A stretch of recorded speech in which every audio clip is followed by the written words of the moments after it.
Lloyd एक शरारती और पेपलू सा दिखने वाला लड़का है जो कुनलुन नाम के एक रहस्यमय गांव से आता है। ये गांव दुनिया के सबसे खतरनाक लास्ट डंजन के आसपास बसा हुआ है। अपने गांव में लॉयड को सबसे कमजोर बच्चा माना जाता था क्योंकि वो एक छोटा सा खरगोश तक नहीं पकड़ पाता और जंगल के छोटे मोटे जीव भी उसकी अच्छी खासी धुलाई कर देते थे। थोड़ा बड़ा होने के बाद लॉयड फैसला करता है कि वो किंगडम की आर्मी में एक सैनिक बनेगा। इसलिए वो पास के एक शहर की तरफ निकल पड़ता है जहाँ रॉयल पैलेस मौजूद है। वहाँ उसकी मुलाकात मारी नाम की खूबसूरत लड़की से होती है जो which of the east side के नाम से मशहूर है। जैसे लॉयड उसे हाय हेलो करता है, मारी लॉयड से कहते हैं कि पुराने समय से विचेस लोगों की इच्छाएं पूरी करती आई है, लेकिन हर इच्छा की एक बड़ी कीमत होती है। फिर वो लॉयड से पूछते हैं कि उसकी इच्छा क्या है और उसके लिए क्या वो कुर्बानी देने को तैयार है। लेकिन लॉयड मासूम चेहरे के साथ जवाब देता है कि वो तो बस एक सैनिक बनने आया है और कुछ समय के लिए उसके घर में रुकेगा। मारी उसका सीधा साधा चेहरा देखकर उसे किसी होटल में जाने को कह देते हैं और उसे वहाँ से भेजने की कोशिश करते हैं। तब लॉयड एक क्रिस्टल बॉल निकालता है और बताता है कि वो कुनलुन गांव से आया है।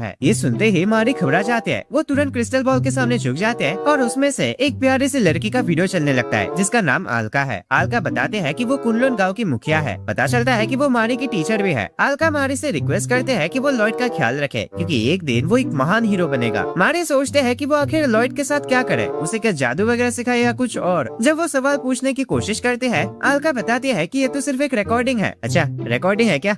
बढ़िया है बुद्धि गई की मुझे आदेश देने वाली। लेकिन तब आल्का बता देती है कि वो मजाक कर रहे थे और असल में सब कुछ सुन रही है। मारी तुरंत दोबारा झुक जाते हैं। ये तो चीटिंग है ना, प्लीज मुझे माफ कर दीजिए। फिर मजबूरन मारी लॉयड को अपने घर में रखने के लिए मान जाते हैं और क्रिस्टल बॉल को अलमारी में रख देते हैं। फिर वो लॉयड को पीछे के कमरे में भेज देते हैं। अंदर ही अंदर वो मानते हैं कि लॉयड असल में काफी अच्छा बच्चा है। लेकिन तभी आल्का अलमारी से बाहर आ जाते हैं और बताती है कि उसने टेलीपोर्टेशन मैजिक का इस्तेमाल किया है। वो मारी को सच चेतावनी देती है कि लॉयड के साथ कुछ भी बुरा नहीं होना चाहिए। साथ ही वो मारी पर एक छोटा सा कर्ज भी लगा देती है जिससे उसकी जिंदगी में बार बार छोटी छोटी परेशानियां आती रहेंगी क्योंकि उसने उसे बुरा हो चुका था। आल्का के जाने के तुरंत बाद मारी की मुसीबतें शुरू हो जाती है। वो अपने ही कपड़े में उलझकर मुंह के बल गिर पड़ते हैं। फिर उसके ड्रेस हल्का सा फट जाते हैं और रोते हुए अपनी किस्मत को कोसने लगते हैं। अगली सुबह मारी को एक मीठी सी खुशबू आती है। फिर वो देखते हैं कि लॉयड उसके लिए ब्रेकफास्ट बना रहा है। लॉयड नाश्ता टेबल पर रखता है और उसे गुड मॉर्निंग कहता है। दोनों बात करते हैं और लॉयड अपने सैनिक बनने के सपने के बारे में बताता है। वो कहता है कि अपने गाँव में वो सबसे कमजोर था और किसी लड़की को भी इम्प्रेस नहीं कर पाता था, इसलिए अब वो एक महान हीरो बनना चाहता है, बिल्कुल अपने बड़े भाई की तरह। मारी उसे पूछते हैं कि क्या उसे एंट्रेंस एग्जाम के बारे में पता है। लॉयड बताता है कि हाँ उसे पता है कि उसमें रिटन एग्जाम, कॉम्बैट एग्जाम और इंटरव्यू होगा। मारी समझाते हैं कि इनमें से सबसे इम्पोर्टेंट कॉम्बैट एग्जाम है। लॉयड कहता है कि उसे पता है और स्टेमिना उसकी सबसे बड़ी कमजोरी है क्योंकि उसे यहाँ पहुँचने में पूरे 6 दिन लग गए। मारी उसे तसल्ली देते हुए कहते हैं कि कुनलुन गांव वैसे भी किंगडम से काफी दूर है, इसलिए ट्रेन से 6 दिन में पहुँचना कोई बड़ी बात नहीं है। तब लॉयड बताता है कि वो ट्रेन से नहीं आया था बल्कि पूरा रास्ता दौड़ कर आया है। ये सुनते ही मारी की हालत खराब हो जाती है। वो कहते हैं कि उसकी स्टेमिना तो अलग ही लेवल का है, लेकिन लॉयड बताता है कि उसके दादाजी के हिसाब से ये सफर 2 दिन में पूरा हो जाना चाहिए था। फिर मारी उससे पूछते हैं कि रास्ते में उसका सामना किसी मॉन्स्टर से हुआ था या नहीं। लॉयड कहता है कि मॉन्स्टर्स तो नहीं मिले, लेकिन रास्ते में बहुत बड़े बड़े कीड़े और आग उगलने वाली छिपकलियां जरूर मिली थी। अबे ओ खोचू, वही तो मॉन्स्टर है और वो भी खतरनाक वाले। मारी समझ जाते हैं कि लॉयड सिर्फ अनजान नहीं बल्कि अपनी शक्तियों के बारे में उसे कोई आइडिया नहीं है। मारी फिर से रोने लगते हैं और सोचते हैं कि आल्का ने उसके पास एक राक्षस भेज दिया है। लॉयड उसे एक रुमाल देता है और उसका हौसला बनाने के लिए उसका शुक्रिया अदा करता है। तभी मारी को महसूस होता है कि उसकी स्किन अचानक बहुत मुलायम और चमकदार हो गई है। वो हैरान होकर पूछते हैं कि ये कैसे हुआ। लॉयड बताता है कि उसने रुमाल पर एक ऐसा स्पेल यूज किया था जिसकी मदद से वो किसी भी चीज को साफ कर सकता है। ये सुनकर मारी और भी ज्यादा हैरान हो जाते हैं। अबे ओ, ये कोई साफ सफाई करने वाला स्पेल नहीं है, ये स्पेल किसी भी कर्ज को हटा सकता है। साला मुझे 3 साल लग गए थे इसको सीखने में। जब मारी अपने आप को संभालने की कोशिश कर रही होते हैं, लॉयड फिर से खुद को कमजोर बताने लगता है। वो माफी मांगते हुए कहता है कि शायद वो उसकी उम्मीदों पर खरा नहीं उतर पाया और फिर मासूम चेहरे के साथ बताता है कि उसके पास एक और छोटी सी मैजिक है, वो बारिश बुला सकता है। अबे पागल बच्चे, ये एडवांस स्पेल है,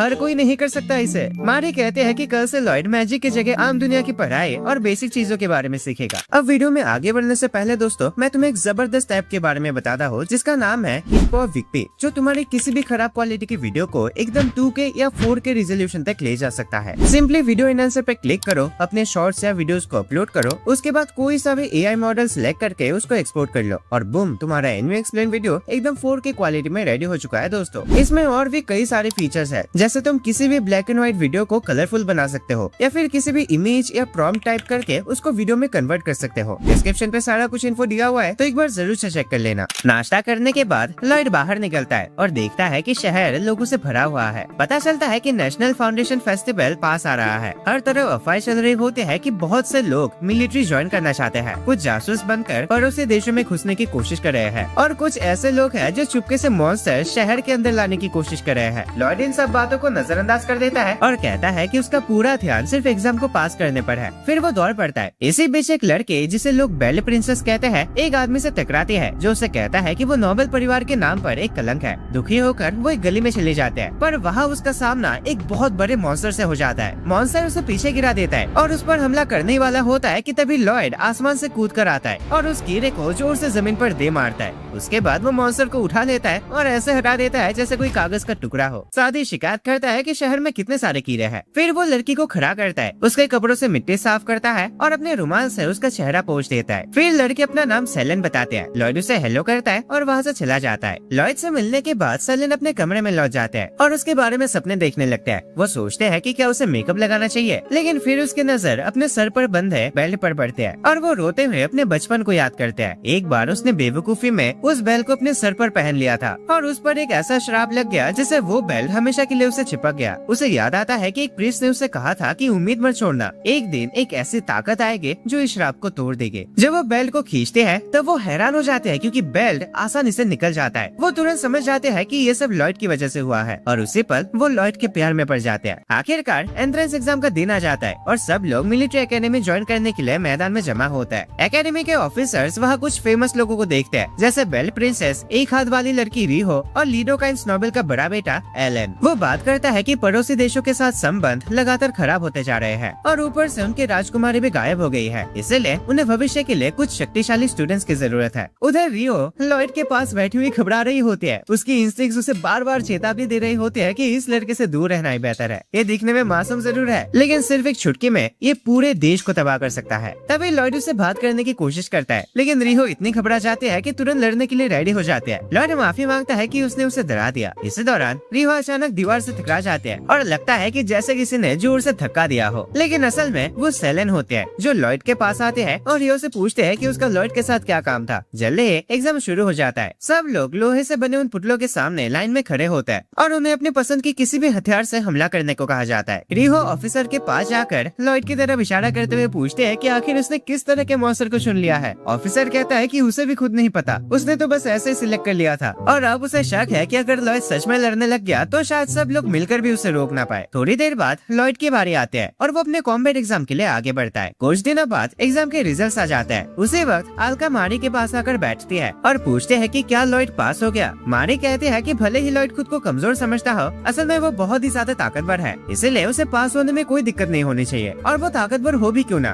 आखिरकार वो उस गाँव का रहने वाला है जिसे दुनिया के प्राचीन हीरोज ने उस खतरनाक लास्ट डंजन के पास फंसाया था। लेकिन दूसरी तरफ लॉयड रिजल्ट बोर्ड पर अपना नाम ढूंढता है और उसे पता चलता है कि उसका नाम लिस्ट में तो है ही नहीं। उसी सुबह ऑफिसर कॉलिन नए स्टूडेंट्स की अटेंडेंस लेते हैं, जबकि सेलेन, रिहो और ऑफिसर मार्टोहन ये देखकर हैरान रह जाते हैं कि लॉयड सिलेक्ट नहीं हुआ। सब मार्टोहन से जवाब मांगते हैं, लेकिन वो खुद भी उतना ही उलझन में होता है और बाद में एग्जामिनर से इस बारे में पूछने का फैसला करता है। इसी दौरान कॉलिन स्टूडेंट्स को उनके देश के हालत के बारे में बताते हैं। वो समझाते हैं कि उनके किंगडम और जियो एम्पायर के बीच लड़ाई होने की संभावना बढ़ रही है, खासकर इसलिए क्योंकि प्रिंसेस अभी भी लापता है। जो भी उसे ढूंढकर वापस लाएगा उसके लिए बड़ा इनाम रखा गया है। उधर लॉयड अपनी असफलता से उदास हो जाता है और धीरे धीरे मारे के घर की तरफ लौटने लगता है। रास्ते में वो कुछ मॉन्स्टर्स को आसानी से हटा देता है और एक होटल के बाहर पार्ट टाइम जॉब की नोटिस देख लेता है। वो तुरंत वहाँ पहुँचता है, लेकिन अंदर जाते ही होटल का मालिक उस पर हमला कर देता है। वो आदमी पहले रॉयल गार्ड रह चुका होता है और गायब हुए राजकुमारी का पर्सनल बॉडीगार्ड भी था। लॉयड समझाता है कि वो सिर्फ पार्ट टाइम जॉब के लिए आया है क्योंकि मिलिट्री एग्जाम में फेल होने से वो बहुत उदास है। लेकिन होटल का मालिक क्रोम सोचता है कि ये सब झूठ है। उसे शक होता है कि लॉयड कोई खतरनाक जासूस हो सकता है क्योंकि वो उसकी भयंकर ताकत महसूस कर सकता है। लॉयड को बिल्कुल आइडिया नहीं होता कि वो क्या कह रहा है और वो सच में सिर्फ नौकरी के लिए आया होता है। एक लाजवाब खाना बनाकर और अपने जादुई रुमाल से पूरे जगह को साफ करके वो मालिक को इम्प्रेस कर देता है। आखिरकार क्रोम फैसला करता है कि लॉयड को अपने पास से रखेगा क्योंकि इस पर नजर रखना ज्यादा सुरक्षित है, बजाय इसके कि इतना ताकतवर लड़का पूरे शहर में आजाद घूमता रहे। एकेडमी में सेलेन और बाकी लोग लॉयड की एग्जाम शीट चेक करते हैं। उन्हें पता चलता है कि उसने रिटन एग्जाम में अजीब सी चीजें बनाए हैं और इसी वजह से एग्जामिनर ने उसे फेल कर दिया। कॉलिन ध्यान से आंसर शीट को देखती है और समझ जाते हैं कि ये कोई अजीब चीज नहीं है बल्कि प्राचीन स्पेल्स है। वो हैरान रह जाते हैं कि लॉयड को इतनी पुरानी और रेयर मैजिक का ज्ञान कैसे है। सेलेन घोषणा करते हैं कि कि वो प्रिंसेस को ढूंढ कर लाएंगे और इनाम के रूप में लॉयड को एकेडमी में एडमिशन दिलवाएंगे। सब लोग उसकी बात से सहमत हो जाता है। दूसरी तरफ लॉयड घर लौटकर आल्का और मारी को अपने फेल होने के बारे में बताता है और दोनों ये सुनकर हैरान रह जाते हैं। आल्का मजाक में पूछते हैं कि शायद अब किंगडम को बर्बाद कर देने का समय आ गया है, लेकिन लॉयड मना कर देता है और कहता है कि वो अगले साल फिर से एग्जाम देगा। तब तक वो मारी के साथ ही रहना चाहता है और किराया भी देगा क्योंकि उसे एक पार्ट टाइम जॉब मिल गई है। वो आल्का से परमिशन मांगता है और आल्का भी उसकी बात मान लेती है। वो कहते हैं कि उसके इतने प्यारे से बच्चे की बात वो मना नहीं कर सकते। उसके बाद लॉयड अपने कमरे में चला जाता है। आल्का कहते हैं कि अब उसे गाँव लौटना होगा क्योंकि वहाँ के लोग उसे याद कर रहे होंगे। तब मारी उसे कहते हैं कि अगर उसके पास इतना वक्त है कि वो बार बार यहाँ आकर उसे परेशान कर सकते हैं तो फिर उसे किंगडम की मदद भी करनी चाहिए। आल्का पूछते हैं कि किंगडम की हालत कितनी खराब है। मारी बताते हैं कि कुछ सालों से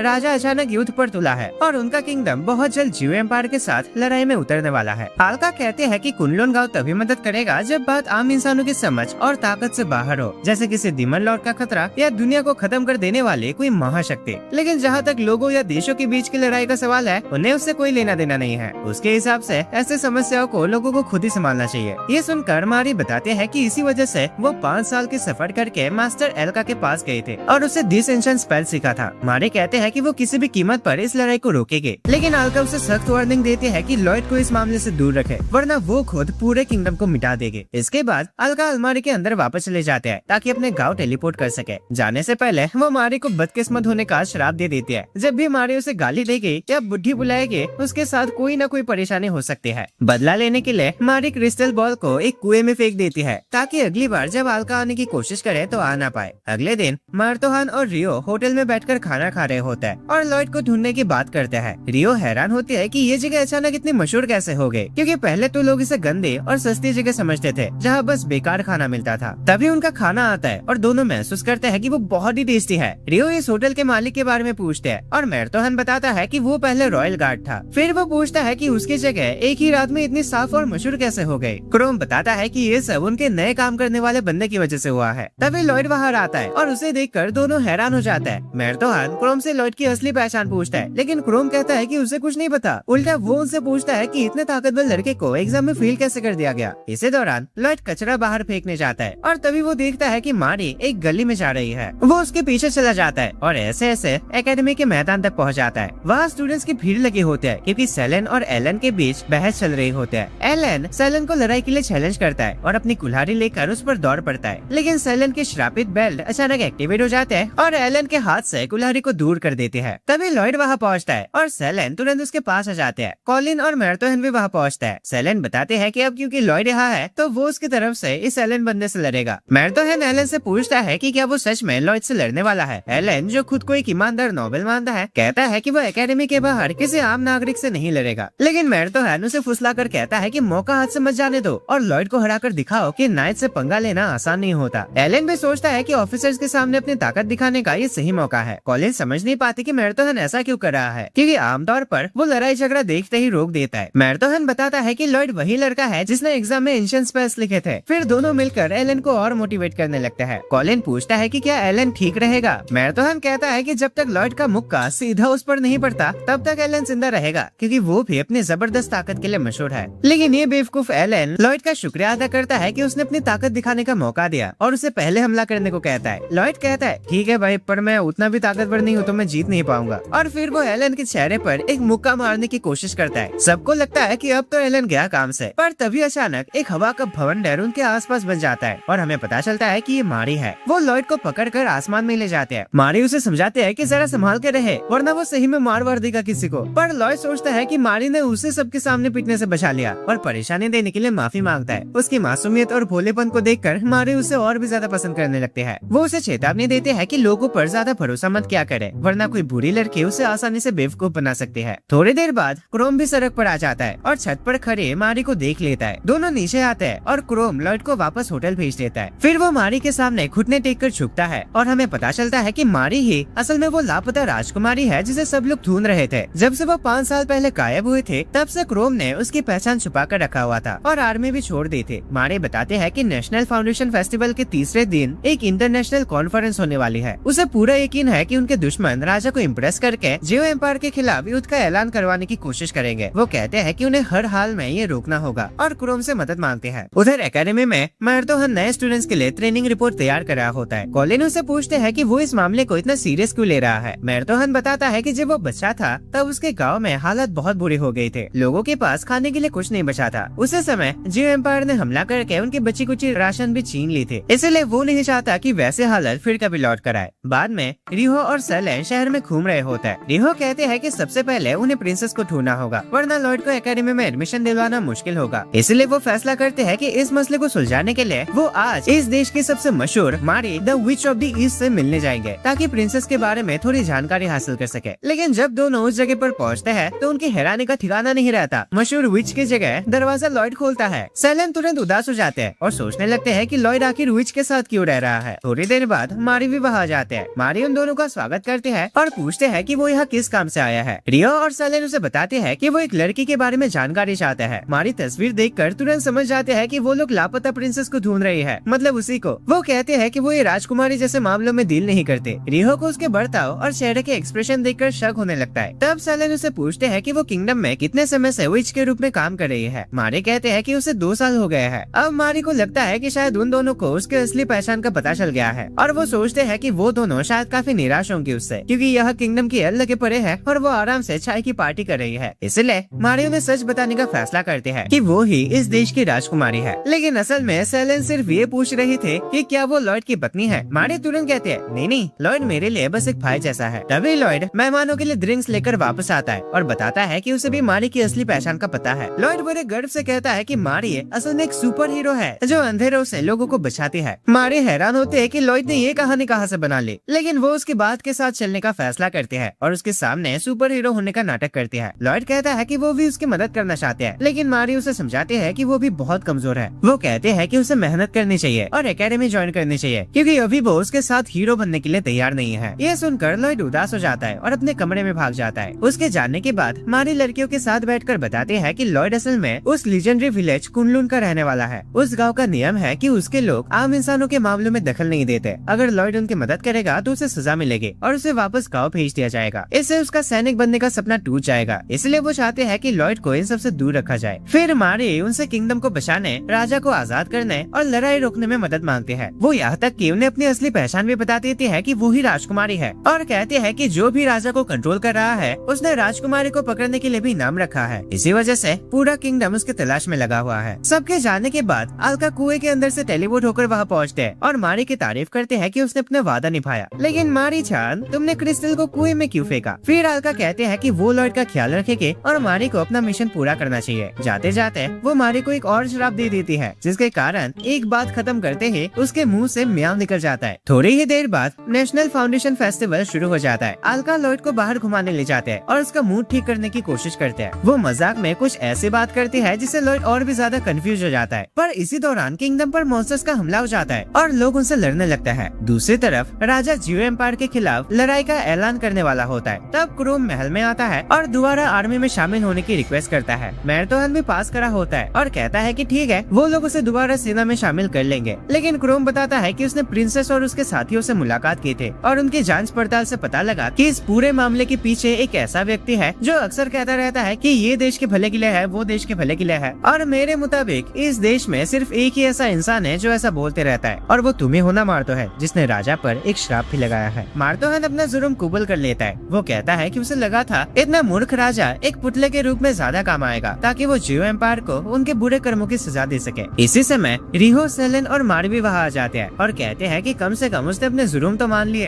तभी राजा अचानक मुड़ता है और उससे किसी डीमन जैसा ऑरा निकलने लगता है। मार्थोहन खुश होता है कि उसका स्पेल काम कर रहा है, लेकिन अचानक राजा उसे उड़ा देता है। क्या बोला मार्थोहन, तुम्हारा स्पेल काम कर गया? अबे खुश हो, इतने टाइम से मैं तुम्हें कंट्रोल कर रहा था, तुम मुझे नहीं। राजा बताता है कि बचपन में मार्थोहन के गांव पर जियो देश के सैनिकों को भेजने वाला वही था, ताकि इंसानों के बीच और ज्यादा नफरत पैदा हो। ये कहकर वो मार्थोहन को एक कीड़े वाले मॉन्स्टर में बदल देता है। फिर उसे प्रिंसेस और बाकियों से लड़ने का आदेश देता है। क्रोम और बाकी लोग मार्थोहन को रोकने की कोशिश करते हैं ताकि मारी उस पागल राजा का पीछा कर सके। सिंहासन वाले कमरे में मारी और राजा के बीच लड़ाई शुरू हो जाती है। मारी विंड मैजिक से हमला करता है, लेकिन राजा छत गिराकर उसे रोक देता है। मारी गिरते हुए टुकड़ों से बचकर उसे बर्फ में बदल देते हैं और राजा के हमलों को रोक देते हैं। फिर वो फायर मैजिक का इस्तेमाल करके राजा के एनर्जी बीम को टक्कर देते हैं। आग और बर्फ के टकराने से घना धुआं बन जाता है। मारी उस कोहरे का इस्तेमाल करते हैं और राजा के पास पहुंचकर दिस एंशिएंट स्पेल लगाने की कोशिश करते हैं ताकि उन्हें उस कर्ज से आजाद कर सके, लेकिन कर्ज उसे कुछ इल्यूजन दिखाता है। मारे एक पल के लिए रुक जाते हैं और राजा उसे जोर से पीछे धकेल देता है। फिर वो उसके पास आकर उसका हाथ तोड़ देता है और कहता है कि अब उसका खेल खत्म है। वो खुद को डीमन लॉर्ड अबादन बताता है और घोषणा करता है कि वो इस किंगडम पर पूरी तरह कब्जा कर लेगा। जैसे ही मारी सुनती है कि वो एक डीमन लॉर्ड है, उसका गुस्सा और बढ़ जाता है। वो कहते हैं कि अगर उसे पहले ही पता होता कि सामने डीमन लॉर्ड है तो वो इतनी परेशानी से गुजरती ही नहीं ना, क्योंकि ऐसे मामले में तो आल्का मदद कर सकती थी और लॉर्ड को साथ लाना भी कोई समस्या नहीं होती। ये सोचकर मारी सीधा वहाँ से भागती है और डीमन लॉर्ड को अपने पीछे उकसाती है, उम्मीद करते हुए कि रास्ते में उसकी मुलाकात लॉयड या आल्का से हो जाएगी। उधर लॉयड और आल्का उन कीड़ों से निपट चुके होते हैं। लॉयड कहता है कि चाहे मारी नाराज हो जाए और चाहे वो कितना भी कमजोर क्यों ना हो, फिर वो उसकी मदद करना चाहता है। तो आल्का उसे जाने की परमिशन दे देते हैं और लॉयड महल की तरफ दौड़ पड़ता है। रास्ते में उसकी मुलाकात एलन से होते है, जो एक गली में छुपकर उन कीड़ों से बचने की कोशिश कर रहा होता है। लॉयड उसे मोटिवेट करता है, कहता है कि डरना कोई शर्म की बात नहीं है, लेकिन लड़ते रहो मेरे दोस्त, तुम जरूर जीतोगे और वैसे भी तुम तो मेरे से ज्यादा ताकतवर हो। फिर वो आसानी से उन कीड़ों को हरा देता है और महल की तरफ बढ़ जाता है। लॉयड की बातों से मोटिवेट होकर एलन भी हिम्मत जुटाता है और मॉन्स्टर्स का सामना करने का फैसला करता है। इसी बीच आल्का को पता चल जाता है कि ये सब डीमन लॉर्ड अबादन के भेजे हुए मॉन्स्टर्स है। लॉयड के साथ उसकी डेट बर्बाद करने के लिए वो बहुत गुस्सा हो जाते हैं और अपनी जबरदस्त ताकत से उन सभी मॉन्स्टर्स को एक चुटकी में खत्म कर देते हैं। दूसरी तरफ क्रोम मैर्थोहेन से लड़ रहा होता है, लेकिन वो बुरी तरह हार जाता है। उसके बाद मैर्थोहेन रियो से भी लड़ता है और उसे दीवार में दे मारता है, जिससे वो भी लड़ने लायक नहीं रहते। जब हालत बहुत खराब हो जाता है तब सबको लगता है कि अब कुछ नहीं किया जा सकता। सेलेन फैसला करते हैं कि लॉयड को बुलाया जाए, सिर्फ वही है जो इस सिचुएशन को संभाल सकती है। वो मैर्थोहेन के पास जाकर कहते हैं कि वो उस पर पूरी ताकत से हमला करे और उसे चोट पहुंचाने की कोशिश करे। अब दोस्तों सेलेन का ये मानना होता है कि लॉयड एक सच्चा हीरो है और किसी भी हमले के लगने से पहले उसे बचाने जरूर आएगा, और अगर लॉयड ना भी आया तो कम से कम उसे थोड़ी चोट लग जाएगी और उसके कपड़े वगैरह फट जाएंगे, जिससे बाद में वो लॉयड के सामने अपनी हालत दिखा सकेगी। मैर्थोहेन उस पर अपने पंजों से हमला करता है, लेकिन सेलेन की बेल्ट हर हमले को रोक देते हैं। इस तरह उसे कोई नुकसान नहीं होता।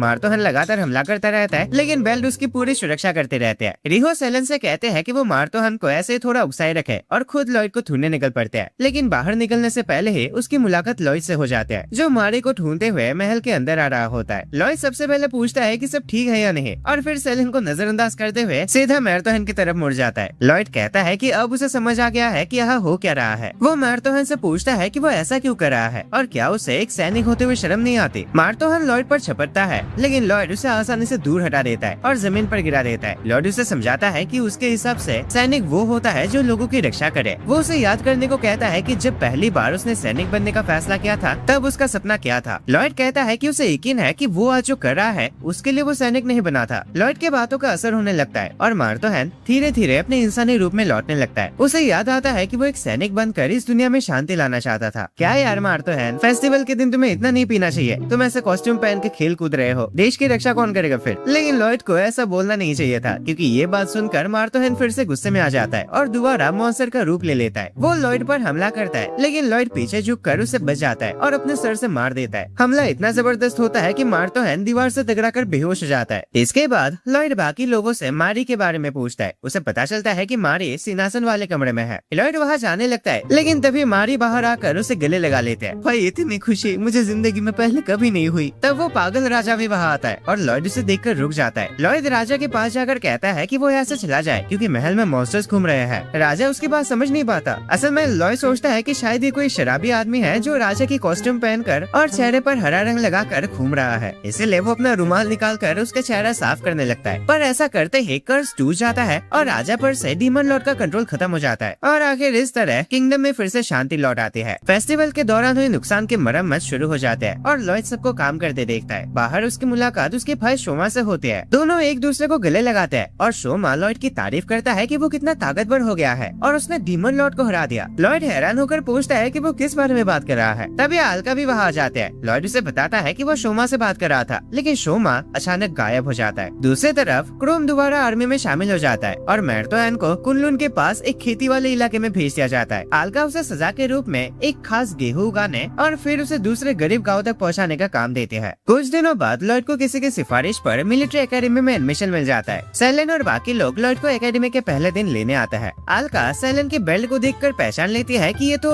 डिवाइन विज वित्रा के स्किन से बनी हुई है। वो सोचते हैं कि कुनलुन गांव का इतना लेजेंडरी हथियार सेलेन की कमर तक कैसे पहुंचा। बाद में पता चलता है कि ये सिफारिश एलन ने की थी। मॉन्स्टर से लड़ने के लिए उसे इनाम दिया गया था और उसने अपने इनाम के बदले में लॉयड का एकेडमी में एडमिशन करवा दिया। इसके बाद एलन लॉयड को अपना मास्टर कहने लगता है क्योंकि उसी की वजह से वो उस दिन मॉन्स्टर से लड़ पाया। तभी मारी सबको डांटती है कि वो दरवाजे पर खड़े होकर इतनी देर से बातें क्यों कर रहे हैं और फिर सबको एकेडमी भेज देती है। सब कुछ नॉर्मल होने के बाद मारी और क्रोम लॉयड को एक मशहूर होली स्वॉर्ड विलेज तक ले जाते हैं जहाँ उन्हें सफाई का काम करना होता है। वहाँ एक पवित्र तलवार पत्थर में फंसी हुई होती है और माना जाता है कि उसे कोई नहीं निकाल सकता जब तक तुम्हारे पास अद्भुत शक्तियाँ ना हो। लॉयड वहाँ सफाई कर रहा होता है और उस तलवार को कोई बेकार चीज समझकर आसानी से बाहर निकाल लेता है और पोटली में डालने लगता है। अबे हो बच्चे, वो कोई खिलौना नहीं है, पोटली में काहे डाल रहे हो तुम, और तुमने निकाला कैसे बे? साला मेरा पूरा धंधा खराब कर दिया। इसके बाद सब लोग वापस शहर लौट आता है। कुछ दिनों बाद एकेडमी में कॉलिन क्लास में आकर बताते हैं कि अब उनकी ट्रेनिंग शुरू होगी। ये ट्रेनिंग आने वाले इंटर स्कूल कंपटीशन के लिए है जो रोकोजो सोर्सरी एकेडमी के खिलाफ होता है। हर साल दोनों स्कूल के स्टूडेंट्स अपने जादू का इस्तेमाल करके मुकाबला करते हैं, लेकिन उनकी एकेडमी पिछले कई सालों से हारती आ रही है। लेकिन इस बार हम जीत के रहेंगे। सब स्टूडेंट्स ट्रेनिंग ग्राउंड में जाते हैं और कॉलिन बताते हैं कि सोर्सरर्स 3 प्रकार के होते हैं, स्पेल्स यूज करने वाले, जादुई सिंबल्स यूज करने वाले और फिर मैजिक स्टोन्स या वंस इस्तेमाल करने वाले। फिर वो सबको उस पुतले पर अपने जादू से हमला करने को कहते हैं। सेलेन और रिहो फायर मैजिक से हमला करते हैं और वो काफी अच्छा होता है। फिर आते हैं लॉयड की बारी। वो एक ऐसा भयंकर फायरबॉल बनाता है कि पुतले के साथ साथ सामने की जगह भी उड़ा देता है। सॉरी, गलती हो गई। इसके बाद वो और भी कई तरह के स्पेल्स ट्राई करता है, लेकिन हर स्पेल बहुत ज्यादा तबाही कर देता है। इसीलिए कॉलिन कहते हैं कि वो कंपटीशन में हिस्सा ना ही ले तो बेहतर है। ट्रेनिंग जारी रहते हैं और सेलेन कॉलिन के पास जाकर हीलिंग मैजिक सीखना चाहते हैं। उसका असली मकसद लॉयड को इम्प्रेस करना होता है। कॉलिन कहते हैं कि प्रैक्टिस के लिए किसी घायल व्यक्ति की जरूरत पड़ेगी। फिर सेलेन तुरंत एलन को टारगेट बना लेते हैं क्योंकि उसके लिए दुनिया में सिर्फ एक ही लड़का इम्पोर्टेंट है और वो है लॉयड। बाकी लड़के उतना मैटर नहीं करते। इसी दौरान मारी के घर पर रोकोजो एकेडमी की 2 लड़कियां आती है, मीना और फाइलो। वो मारी के पास आते हैं और उसे रिहो की तस्वीर दिखाकर उसके बारे में जानकारी मांगते हैं। तस्वीर देखते ही मारी सतर्क हो जाते हैं, लेकिन उसी वक्त दोनों बहनें किसी बहुत ही ताकतवर चीज को महसूस करते हैं और तुरंत लड़ने के लिए तैयार हो जाते हैं। दोनों दरवाजे की तरफ देखते हैं और जैसे ही दरवाजा खोलता है वहाँ लॉयड खड़ा होता है। फाइलो बिना देरी के उसके सर पर लात मार देते हैं और फिर उसके हाथ पर भी, लेकिन लॉयड कंफ्यूज हो जाता है कि आखिर हुआ क्या। फिर उसके नजर एक मक्खी पर पड़ती है जो उसके पास से उड़ रही होती है। अच्छा, तो तुम मक्खी मार रही थी? अरे सॉरी यार, मैंने आज अच्छे से सफाई नहीं किया था, अभी करता हूँ। तब लॉयड आगे बढ़कर मीना के हाथ में वो तस्वीर देखता है। अरे ये तो रियो है ना, ये फोटो कहाँ से मिला?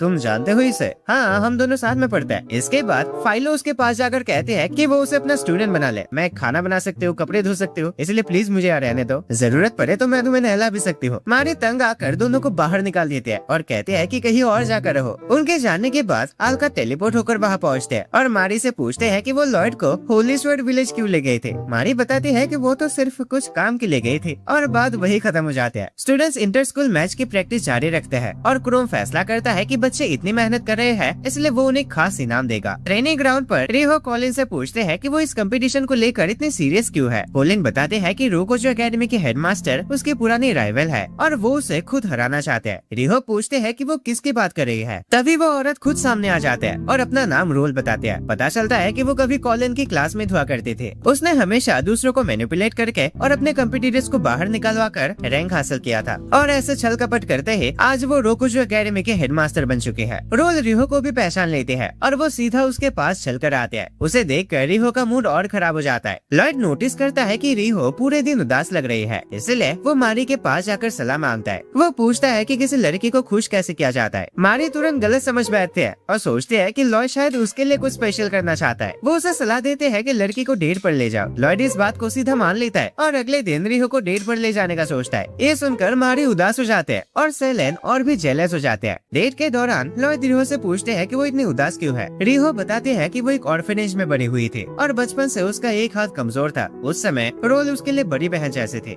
एक दिन रोल उसके लिए एक मिथ्रिल का हाथ लेकर आए। रिहो ने सोचा था कि वो भी लोगों की मदद कर सकेंगे, लेकिन बाद में पता चला कि रोल का असली इरादा कुछ और था। वो चाहते थे कि रिहो उस हाथ का इस्तेमाल करके अपनी जान की परवाह किए बिना होली स्वॉर्ड को निकाले, पर वो हाथ लगातार उसकी मैजिकल एनर्जी को एब्जॉर्ब करता रहता है। जिस व्यक्ति को वो सबसे ज्यादा मानते थे उसी ने उसे धोखा दिया और मरने के लिए छोड़ दिया। ये सब सुनकर लॉयड उसका हाथ पकड़ लेता है और कहता है कि वो उस पर भरोसा करे। जब भी उसे किसी दोस्त की जरूरत होगी वो उसके साथ रहेगा। तभी अचानक सेलेन टेबल के नीचे से पता नहीं कहीं से बाहर निकल आते हैं और रोना शुरू कर देती है। वो रिहो से कहते हैं कि दोनों मिलकर मेहनत करेंगे और उस पागल औरत को दिखाएंगे कि वो कितनी ताकतवर है। अगले दिन इंटर स्कूल के प्रैक्टिस मैच का समय आ जाता है। पार्टिसिपेंट्स के रूप में सेलेन और रिहो को चुना जाता है। टीम को एक तीसरे मेंबर की भी जरूरत होती है, इसलिए सेकंड क्लास के हेड मिकोना खुद सामने आते हैं। ऐसा लगता है कि वो लॉयड को ज्यादा पसंद नहीं करते किसी बात से, और कहते हैं कि वो सबको दिखाएंगे कि वो लॉयड से कितनी बेहतर है। मैच शुरू होता है और मिकोना का सामना फाइलो से होता है। मिकोना विंड और फायर मैजिक का इस्तेमाल करके सीधा हमला करते हैं, लेकिन फाइलो एक मैजिक आइटम का इस्तेमाल करते हैं और पानी के जबरदस्त लहर से उसे रिंग के बाहर फेंक देती है। सिर्फ एक ही हमले में हार जाने के बाद मिकोना बहुत उदास हो जाते हैं और स्कूल से बाहर भाग जाते हैं। वो मारी के पास जाते हैं और पता चलता है कि लॉयड के आने से पहले वो अक्सर मारी से मिलने आया करते थे, लेकिन एकेडमी में वो खुद का रैंक बढ़ाने में बिजी हो गए, इसलिए उसका आना जाना कम हो गया था। वो मारी से अपने घाव ठीक करने को कहते हैं और दोनों पुराने दिनों की तरह कॉफी पीने बैठ जाते हैं। तभी लॉयड घर लौट आता है और मारी के साथ प्यार भरी बातें करने लगता है कि आज खाने में क्या बनाए वगैरह वगैरह। ये देखकर मिकोना का दिल टूट जाता है और वो वहाँ से भाग जाते हैं। वो बाहर एक गली में बैठकर रोती है। तभी एक लड़का उसके पास से गुजरता है और कहता है कि अगर उसका दिल भारी है तो वो उससे बात कर सकता है, और हम देखते हैं कि ये लड़का असल में शोमा होता है, लॉयड का बड़ा भाई। अगले दिन असली इंटर स्कूल कंपटीशन शुरू होता है। आजामी एकेडमी की तरफ से सेलेन और रिहो हिस्सा लेते हैं, जबकि रूकोजो एकेडमी की तरफ से मीना और फाइलो आते हैं। मैच को और रोमांचक बनाने के लिए क्रोम घोषणा करता है कि जीतने वाले को होली सोर्ड इनाम में दी जाएगी। ये सुनकर रिहो और रोल दोनों चौंक जाते हैं, क्योंकि होली सोर्ड की वजह से ही तो उनके बीच इतना खटास बन रहा था। रोल कहते हैं कि अगर होली सोर्ड इनाम में मिलेगा तो वो हेडमास्टर की कुर्सी छोड़कर स्टूडेंट के रूप में भाग लेंगे, ताकि मुकाबला बराबरी का हो। कॉलेज सोचते हैं कि ठीक है, फिर मैं भी लॉयड को हिस्सा लेने दूंगी। मैच शुरू हो जाता है। रूल्स के मुताबिक ये 1v1 लड़ाई होगी और जो पहले के 2 राउंड जीतेगा वही विजेता होगा। सबसे पहले सेलेन और फाइलो आमने सामने आते हैं। फाइलो अपनी जगह पर खड़े रहते हैं और मैजिक स्टोन का इस्तेमाल करके लगातार स्पेल से हमला करते रहते हैं। शुरुआत में सेलेन सिर्फ खड़ी रहती है और सोचते हैं कि उसके बेल सबको संभाल लेंगे, लेकिन उसके हैरानी का ठिकाना नहीं रहता जब बेल खुद उससे कहते हैं कि जिंदगी में एक बार काम की बन जाओ, और उसकी मदद करने से मना कर देते हैं। अब सेलेन जान बचाकर भागने लगते हैं और बेल को मनाने की कोशिश करते हैं, प्लीज भाई बचा लो यार, इस बात का अकर है तुम्हें, थोड़ा तो मदद करो। अब काफी देर समझाने के बाद बेल आखिरकार उसकी बात मान जाते हैं। इसके बाद बेल उसके साथ मिलकर फाइलो के सारे मैजिक अटैक्स को रोक देते हैं और उसे बांध देते हैं। वो फाइलो को जोर से जकड़ लेते हैं और फाइलो उसे मुक्का मारने की कोशिश करते हैं, लेकिन रेफरी मैच वही रोक देता है और फाइलो को विजेता घोषित करता है, क्योंकि नियमों के मुताबिक तुम सिर्फ जादू का इस्तेमाल कर सकते हो, फिजिकल अटैक्स नहीं कर सकते। इसलिए बेल से हमला करना भी नियम के खिलाफ हो जाता है। अगला मैच मीना और लॉयड के बीच होता है। स्टार्टिंग में मीना थोड़ी दूरी बना के चलते हैं और फिर वो वाटर मैजिक का इस्तेमाल करके लॉयड के चेहरे को घेर लेते हैं। उसका प्लान ये होता है कि वो लॉयड को हार मानने पर मजबूर कर देंगे, क्योंकि ऐसे वो सांस नहीं ले पाएगा ना। लेकिन लॉयड तो बस अपनी सांस रोक के आराम से वहाँ खड़ा रहता है। सोचता है कि ये लड़की उसे मुंह धोने के लिए पानी क्यों दे रही है।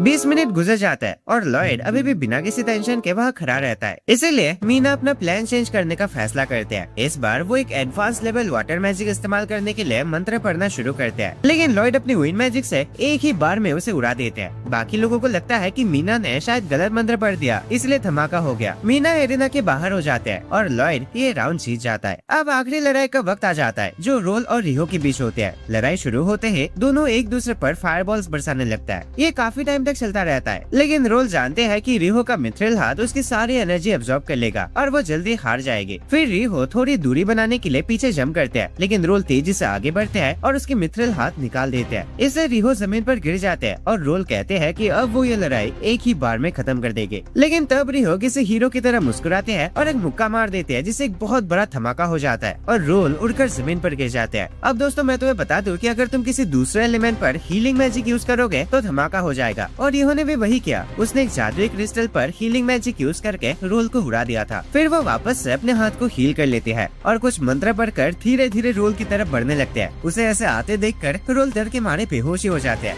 लेकिन रिहो कहते हैं कि वो तो बस नाटक कर रहे थे, क्योंकि उसके पास हमला करने के लिए माना ही नहीं है। और ऐसे ही उनका स्कूल कंपटीशन जीत जाता है और रोल को हॉस्पिटल भेज दिया जाता है। उस रात रोल होश में आते हैं और देखते हैं कि वो हॉस्पिटल के बिस्तर में पड़ी हुई है। वो पूछते हैं कि होली स्वॉर्ड का क्या हुआ। तब एक लड़का उसे बताता है कि फिलहाल के लिए वो स्वॉर्ड लॉयड के पास है, और उन्हें पता चला है कि जिस व्यक्ति ने उस तलवार को पत्थर से निकाला था वो which of the east side नाम की कोई है, और हाँ वो शायद अपने छोटे भाई के साथ रहते हैं जो उसके लिए बहुत प्यारा है। रोल सोचते हैं कि उसे वो तलवार किसी भी हालत में लेना होगा, इसलिए वो फाइलो को भेजते हैं कि जाकर उस इंसान को किडनैप करे जिसे वो विच इतने पसंद करते हैं, ताकि वो लोग उसे ब्लैकमेल करके तलवार ले सके। फाइलो चिट्ठी लेकर मारी के घर तक जाते हैं। वहाँ वो देखते हैं कि मारी एक क्रिस्टल बॉल के सामने झुककर माफी मांग रही है। फाइलो सोचते हैं कि शायद यही वो चीज है जिससे मारी को सबसे ज्यादा प्यार है। वो चुपके से इंतजार करते हैं और मारी के चले जाने के बाद क्रिस्टल बॉल चुरा लेते हैं। उसके बाद वो लेटर वही छोड़कर रोल के पास वापस लौट जाते हैं। इसी बीच लॉयड घर वापस आता है है और जमीन पर उसे वो क्लिप मिलता है जो उसने मारी के लिए खरीदा था। उसके अलावा वो चिट्ठी को देखता है जिसमें लिखा होता है कि उन्होंने उसकी सबसे कीमती चीज को किडनैप कर लिया है और अगर वो उसे वापस चाहता है तो कैसे भी करके होली स्वॉर्ड लेकर टावर पर आना होगा। लॉयड सोचता है कि मारी को किडनैप कर लिया गया है, इसलिए वो तुरंत टावर की तरफ निकलने की तैयारी करता है। तभी उसकी मुलाकात एलन से होती है जो एक दवाई लेने वहाँ आया होता है। दूसरी तरफ रोल सोचते हैं कि उसने फाइलों को इस काम के लिए क्यों भेजा। भाई ये क्या उठा लाए तुम, क्या करूँ मैं इस क्रिस्टल का। फिर उन्हें पता चलता है कि लॉयड और एलन उनकी तरफ आ रहे हैं उस तलवार को लेके। जैसे ही फाइलों उन्हें आते हुए देखते हैं वो तुरंत नीचे जंप करते हैं और किसी पागल की तरह उनसे लड़ने के लिए चैलेंज करते हैं। लॉयड वो तलवार एलन को दे देता है और कहता है कि इसे संभाल कर रखे, पर अब वो सीरियस होकर फाइलों से लड़ने के लिए तैयार हो जाता है। फाइलों लगातार हमला करते रहते हैं, कहते हैं कि पहले वो उसके स्टूडेंट बनना चाहते थे लेकिन अब वो उससे एक मौत की लड़ाई करना चाहते हैं। फिर वो किसी साइको की तरह हंसने लगते हैं। लॉयड उसका चैलेंज एक्सेप्ट करता है और कहता है कि अगर वो जीता तो फाइलो बताएगी कि मारी कहाँ है। फाइलो मान जाते हैं और दोनों एक दूसरे का सामना करता है। फिर लॉयड अपने बचपन के बारे में सोचता है। उसे याद आता है कि उसके गांव की एक लड़की ने एक बार उसके हाथ पर थप्पड़ मारकर उसका पूरा हाथ ही तोड़ दिया था। इसीलिए वो सोचता है कि फाइलो से जीतना तो नामुमकिन है, क्या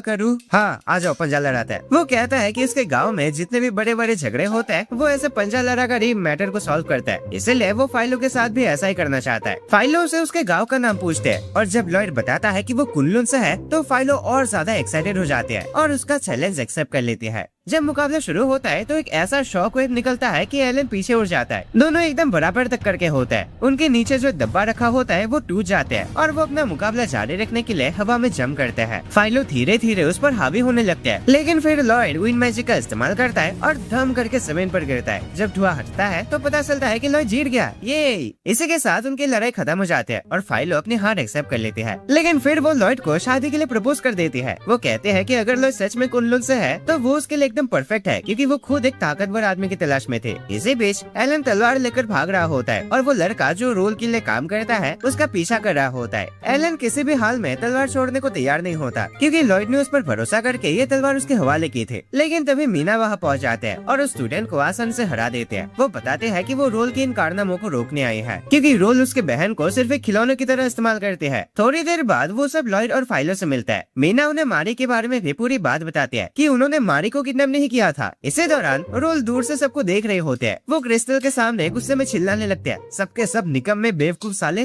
एक काम ढंग से नहीं कर सकते। तभी आल्का वहाँ टेलीपोर्ट होकर आ जाते हैं और उसे पूछते हैं कि लॉयड कहाँ है। पर जब रोल उसे छोटी बच्ची कहकर मजाक उड़ाते हैं तो आल्का गुस्से में एक जबरदस्त हमला कर देते हैं। उस अटैक से रोल सीधा टावर से बाहर उड़कर नीचे नदी में गिर जाते हैं। एलन ये सब देख कर बिना सोचे समझे नदी में कूद जाता है और एक सच्चे सैनिक की तरह उसकी जान बचा लेता है। अगले सुबह एलन की फोटो न्यूज़पेपर के फ्रंट पेज पर होती है और उसे एक बेहतरीन सैनिक बताया जाता है। दूसरी तरफ रोल को उसी हॉस्पिटल में एडमिट किया जाता है जहाँ रिहो पहले से मौजूद होती है। हॉस्पिटल में रोल अपने बचपन को याद करते हैं। वो सोचते हैं कि उसका सपना था ऑर्फनेज को बड़ा बनाना और रिहो को खुश देखना। फिर वो खुद से पूछते हैं कि आखिर उससे गलती कहाँ हो गई। इसी बीच हमें एक सफेद बालों वाला आदमी नजर आता है जो रोल की यादों को बदलने की कोशिश कर रहा होता है। बाद में पता चलता है कि वो आदमी आल्का से बदला लेना चाहता है। कुछ दिन बाद किंगडम के पास वाले जंगल में अचानक लोग बिना किसी वजह के कोमा में जाने लगते हैं। अभी तक किसी की मौत नहीं हुई, लेकिन देखकर ऐसा लगता है कि उन पर त्रियंस ने हमला किया था। अब ये त्रियंस क्या चीज है वो तो हमें आगे पता चलेगा दोस्तों। इसलिए किंगडम कई एडवेंचर्स और सैनिकों को जंगल की जांच करने और असली वजह पता लगाने के लिए भेजता है। उनमें मीना और फाइलो भी शामिल होता है। उधर एकेडमी में गर्मी की छुट्टियां शुरू होने का वक्त आ जाता है। आखिरी दिन में रिहो लॉयड से बात करते हैं और पूछते हैं कि क्या इस हफ्ते वो फ्री है और क्या उसके साथ बाहर चलना चाहेगा। तभी सेलन भी वहाँ आ जाते हैं। वो थोड़ी गुस्से में बताते हैं कि लॉयड के साथ उसका बीच जाने का प्लान खत्म हो गया, क्योंकि उसके पेरेंट्स ने उसे घर वापस बुला लिया है। उसके बाद एलन वहाँ आता है और लॉयड से माफी मांगता है। कहता है कि वो इस हफ्ते उसका स्टूडेंट बनकर उसके साथ नहीं जा पाएगा, क्योंकि किसी ने उसके लिए रिश्ता भेजा है और उसे उस परिवार से मिलने जाना पड़ेगा। लेकिन वहाँ मौजूद सब लोग उसकी बात को पूरी तरह इग्नोर कर देते हैं और वहाँ से चले जाता है। क्लास खत्म होने के बाद लॉयड घर लौट कर देखता है कि मारी और आल्का इस बात पर झगड़ा कर रहे हैं कि इस हफ्ते लॉयड के साथ वक्त कौन बिताएगा। लेकिन लॉयड उन दोनों के सारे प्लान्स खत्म कर देता है। वो बताता है कि उसने इस हफ्ते के लिए एक होटल में फुल टाइम जॉब ले ली है जो क्रोम ने उसे दिलवाया है। वो वहाँ काम करके एक्सपीरियंस लेना चाहता है और अगर वो दोनों उसके साथ गए तो वो खुद कुछ नहीं सीख पाएगा, इसलिए वो अकेले ही जाना चाहता है। ये सुनकर मारी और आल्का दोनों रोना शुरू कर देती है, जबकि लॉयड उन्हें वही छोड़कर अपनी नौकरी के लिए निकल पड़ता है। होटल का मालिक गेट के बाहर उसका इंतजार कर रहा होता है और बिल्कुल क्रोम की तरह होटल का मालिक भी तुरंत लॉयड की असली ताकत महसूस कर लेता है और डर के मारे पीछे गिर जाता है। होटल पहुंचकर लॉयड अपना इंट्रोडक्शन देता है। होटल का मालिक बताता है कि उसका नाम कोबा लामिन है, जो पहले रॉयल गार्ड का लीडर रह चुका चुका होता है। कोबा लॉयड को बताता है कि होटल के पास वाले जंगल में लोग बेहोश हो रहे हैं, इसी वजह से उसके धंधे पर बहुत बुरा असर पड़ रहा है। वो चाहता है कि ये मुसीबत जल्दी से जल्दी खत्म हो। इसके बाद वो लॉयड को स्विमिंग पूल के पास ले जाता है और एक लड़की किकियो से मिलवाता है। कोबा उससे कहता है कि लॉयड को अच्छे से गाइड करे, लेकिन किकियो काफी तंग करने वाली निकलती है। वो लॉयड को पूरा पूल अकेले साफ करने को कहते हैं, लेकिन लॉयड तो लॉयड है। किकियो अपनी बात पूरी भी नहीं कर पाते और तब तक लॉयड पूरा कमरा चमका चुका होता है। तभी कोबा वापस आता है और लॉयड की काम करने की स्पीड देखकर हैरान रह जाता है। फिर कोबा लॉयड को उसका अगला काम देता है जो बेल बॉय का होता है। वो बताता है कि एक बहुत बड़ा क्लाइंट कल आने वाला था, लेकिन वो एक दिन पहले आ गया। उस आदमी से बात करना काफी मुश्किल होता है, इसलिए कोबा लॉयड से कहता है कि वो एक अच्छी स्माइल के साथ बात करने की प्रैक्टिस करे। फिर हमें पता चलता है कि वो क्लाइंट असल में लॉर्ड थ्रियोनिन है। उसका स्वभाव बिल्कुल उन लोगों जैसा होता है जो हर छोटी से छोटी बात में कमी निकालते रहता है। चाहे कोई उसके लिए ड्रिंक लेकर आए या उसे ग्रीट करे, उसे किसी की कोई बात पसंद नहीं आती और वो कभी किसी की तारीफ भी नहीं करता। एकदम चिड़चिड़ा सा आदमी है। खिड़की के बाहर देखते हुए थ्रियोनिन लॉयड को बुलाता है और पूछता है कि बाहर दिख रहा वो साइप्रस फॉरेस्ट उसे कैसा लगता है। लॉयड जवाब देता है कि जंगल दिखने में बहुत सुंदर है। उसे लगता है कि पेड़ बहुत ही सीधे लाइन में लगाए गए हैं और उनकी टहनियां भी अच्छे से काटे गए हैं। अब लॉयड अपनी बात पूरी कर पाता उससे पहले ही थ्रियोनिन हैरान हो जाता है कि एक होटल में काम करने वाले लड़के को पेड़ पौधों के बारे में भी इतनी जानकारी कैसे है। लॉयड बताता है कि उसके गांव के मालियों ने उसे ये सब सिखाया था। ये सुनकर थ्रियोनिन बताता है कि आर्मी में शामिल होने से पहले उसका परिवार भी असल में जंगल वगैरह में ही काम करते थे। इसी वजह से दोनों की बातचीत अच्छी तरह जम जाते हैं और थ्रियोनिन लॉयड को पसंद करने लगता है। दूर खड़ा कोबा भी लॉयड को देखकर चुपके से थम्स अप देता है कि वो बहुत बढ़िया कर रहा है। थ्रियोनिन ये भी बताता है कि उसका भी लॉयड की उम्र का एक बेटा है जो आज़मी एकेडमी में पढ़ता है और वो चाहता है कि काश उसका बेटा भी लॉयड जितना समझदार होता। उस रात हमें पता चलता है कि किकियो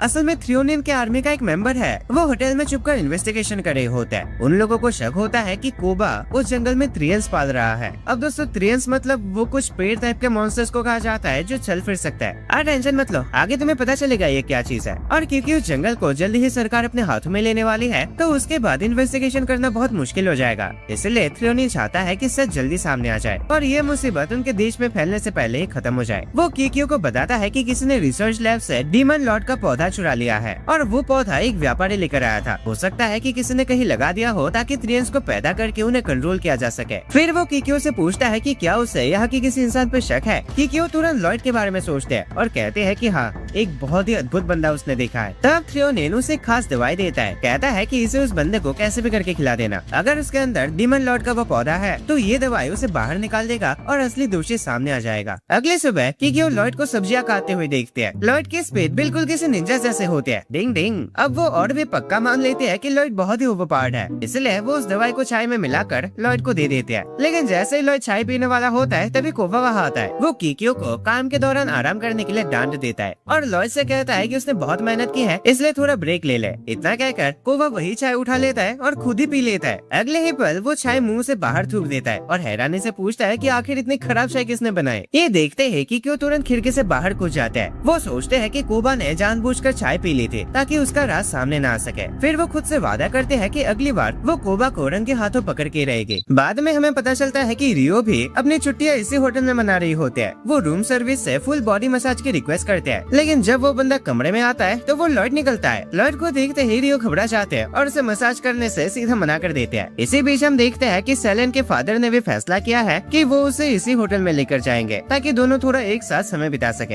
होटल पहुंचने के बाद वो बताने लगता है कि वहाँ वो लोग किसी से मिलने भी वाले हैं, लेकिन बाद में पता चलता है कि वो असल में एक अरेंज मैरिज की बात करने जा रहे हैं और जिस लड़के से उसकी मुलाकात होने वाली होते हैं वो और कोई नहीं बल्कि थियोरेन का बेटा एलन होता है। सेलेन गुस्से में कहते हैं कि वो शादी करने से पहले उस लड़के को ही खत्म कर देंगे। वो प्लान बनाते हैं कि जैसे ही वो अंदर आएगा वो अपने बेल्ट से उस पर हमला कर देंगे। फिर उसे याद आता है कि उसने होटल में चुपके से आग लगाने के लिए जो बम बारूद मंगवाए थे उनका क्या किया जाए। दोस्तों असल में उसका प्लान था कि होटल में आग लगाने के बाद वो वहाँ से निकलकर लॉयड के साथ समय बिताएंगे। पर तभी दरवाजा खोलता है और सेलन बिना देखे सामने वाले पर झपट पड़ते हैं, लेकिन उसके हैरानी का ठिकाना नहीं रहता जब वो देखते हैं कि सामने एलन नहीं बल्कि लॉयड खड़ा है। वो तुरंत लॉयड को लेकर स्टोर रूम में भाग जाते हैं। कुछ देर बाद रिहो भी वहाँ आ जाते हैं और बताते हैं कि एलन स्विमिंग पूल में फिसल कर बेहोश हो गया था, इसलिए उसकी जगह लॉयड को थियोरेन के बेटे के रूप में एक्टिंग करने के लिए कहा गया था। रिहो खुद भी होटल एम्प्लॉय बनकर काम कर रहे होते हैं और फिलहाल सिचुएशन कुछ ऐसी है। लॉयड कहता है कि वो इस होटल का एम्प्लॉय होने के नाते यहाँ चल रही हर अजीब घटना की असली वजह तक पहुँचना चाहता है। ये सुनकर दोनों लड़कियां भी उसकी मदद करने का फैसला करते हैं। वो प्लान करते हैं कि रिहो होटल एम्प्लॉय बनकर अंदर से इन्वेस्टिगेशन करेंगे, जबकि सेलन और लॉयड बाहर से जांच करेंगे। उसके इसके बाद लॉयड और सेलेन बाहर जाकर ऐसे बर्ताव करते हैं जैसे वो सच में डेट पर आए हो, लेकिन रिहो उन दोनों को अलग ले जाकर डांट लगाते हैं और कहते हैं कि वो लोग इन्वेस्टिगेशन करने आए हैं, डेट एंजॉय करने नहीं। तभी उनकी नजर एक जवान लड़के पर पड़ती है जो एक गाड़ी में सामान लेकर आ रहा होता है। वो शोमा होता है। शोमा डिलीवरी बॉय का काम करता है और यहाँ कुछ फटाके लेकर आया होता है। ये देखकर सेलेन को याद आते हैं कि अच्छा ये तो उसने ऑर्डर किया था होटल को उड़ाने के लिए। लॉयड सबको शोमा से मिलवाता है और बताता है कि वो उसके गांव का रहने वाला है और उसके लिए बड़े भाई जैसा है। सारे फटाके उतारने के बाद शोमा बताता है कि उसके पास और भी काम है, इसलिए वो वापस चला जाता है। उधर कोबा को शक होता है कि जो जंगल में बेहोश हो रहे हैं उसके पीछे शायद थ्रियोनिन का हाथ है। इसी तरह सब लोग एक दूसरे पर शक करने लगते हैं। कोबा थ्रियोनिन पर शक करता है, थ्रियोनिन कोबा पर और सेलेन के फादर उन दोनों पर ही शक करते हैं। बाहर लॉयड और सेलेन अपनी नकली डेट जारी रखते हैं। उस नाव में बैठकर सेलेन लॉयड को बताते हैं कि उसने उसकी जिंदगी कैसे बदले। वो याद करते हैं कि लोग उसके सर पर बंधी बेल्ट की वजह से उसका मजाक उड़ाते थे और उसे नीचा दिखाते थे, लेकिन लॉयड ने हमेशा उसकी मदद की और इसी वजह से वो उससे प्यार करती है। लॉयड उसके बात सुनकर कहते हैं कि उसने भी अकेले कुछ नहीं किया। आज वो जितना भी आगे बढ़ा है उसमें सेलेन और उसके बाकी दोस्तों का भी उतना ही हाथ है, इसलिए वो उसका दिल से शुक्रिया अदा करता है। उसके बाद दोनों उस तालाब के पास जाकर पानी में अपने पैर भिगोते हैं। पीछे से कि क्यों उन दोनों पर नजर रख रहे होते हैं। वो फैसला करते हैं कि जब सेलेन का ध्यान कहीं और होगा तब वो ऑयल मसाज के बहाने लॉयड के शरीर पर वो खास दवा लगा देगी। पर लॉयड उसे देख लेता है। अरे क्यों दीदी